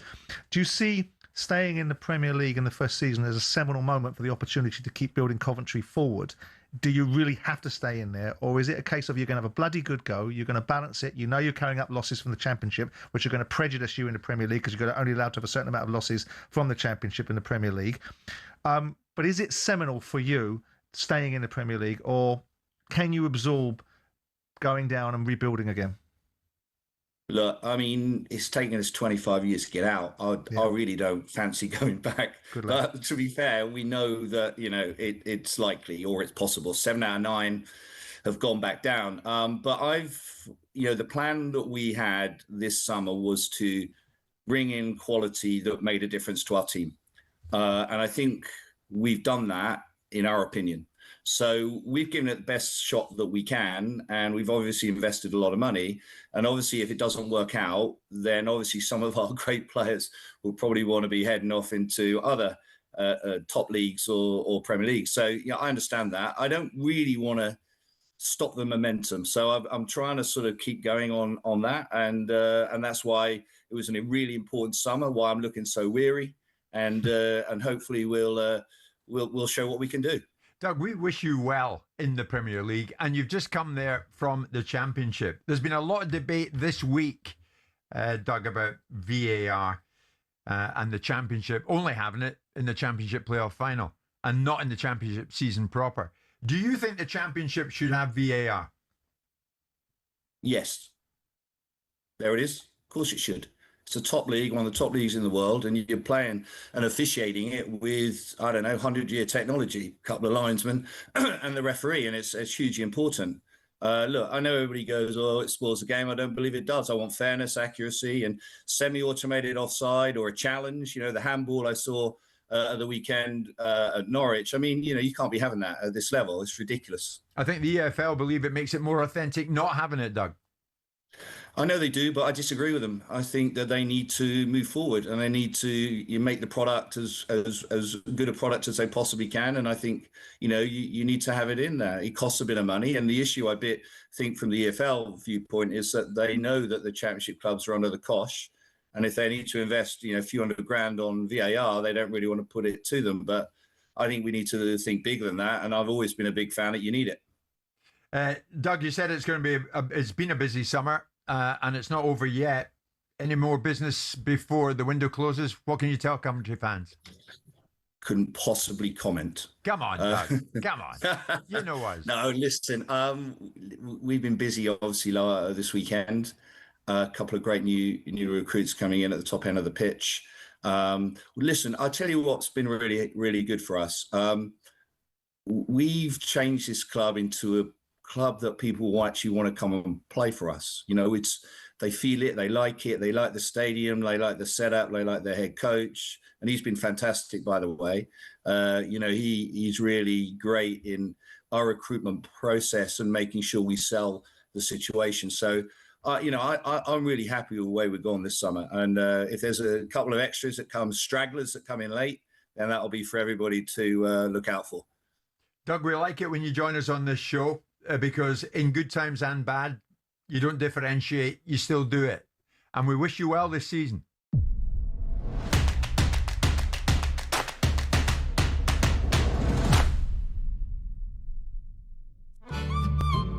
Incredible. Yes, say a very big morning to Alex Crook. Alex Crookie, morning. Good morning, boys. I've got a question for Gabby before we crack on. Yeah. Will the last one out of Villa Park please turn off the lights? That's not nice, Crookie. After we looked after you, your friends, Mr. Jones. Oh, yeah. Looked after him. Oh, did he? Crookie, yeah, got him up to the hospitality. We had loads of free drinks and food, and now he wants to mock Aston Villa. Interesting, Alex. I mean, it's got to be worrying for you, though, Gab, isn't it? As a Villa fan, every concert we expect him to have a medical today. You've lost Rodgers, you've lost Tillemans, you've lost Luca Digne. There's still interest in Ollie Watkins from Al Hilal. What is going on at Villa Park? Crookie, did you know that? Sorry to interrupt, but did you know that Gabby's told us this morning that Konza was travelling up and back from London, hadn't moved up to the Midlands, which surprises me in this day and age.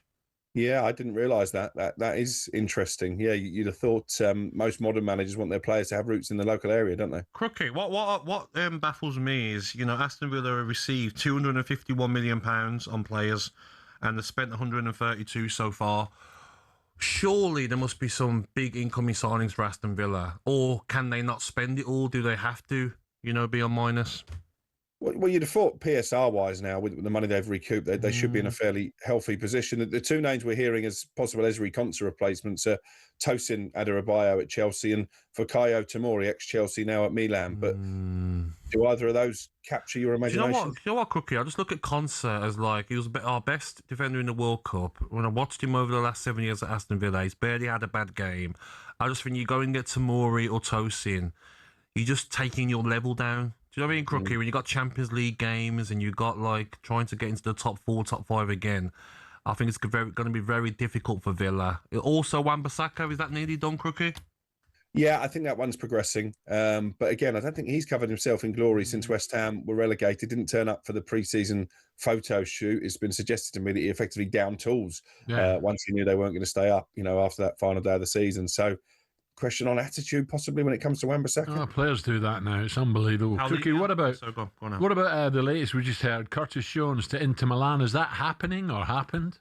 Yeah, I expect that one to happen. It's not a done deal yet, but there's a verbal agreement, I believe, in place. So assuming nothing goes wrong in terms of a medical and, the paperwork comes through okay, then, Curtis Jones will get the move. I think he's probably wanted since January when Inter first showed interest in him. It's a £30 million package for Liverpool. Again, there was that incident in pre-season, wasn't there, when he had a bit of a on-pitch spat with Dominic Szoboszlai. It was pretty clear that he wanted to move on. And good luck to him, another English player going to ply his trade abroad. Obviously, I think that works. Liverpool midfield. I think that suits him. That's the Italian football Serie A. I think that will suit him.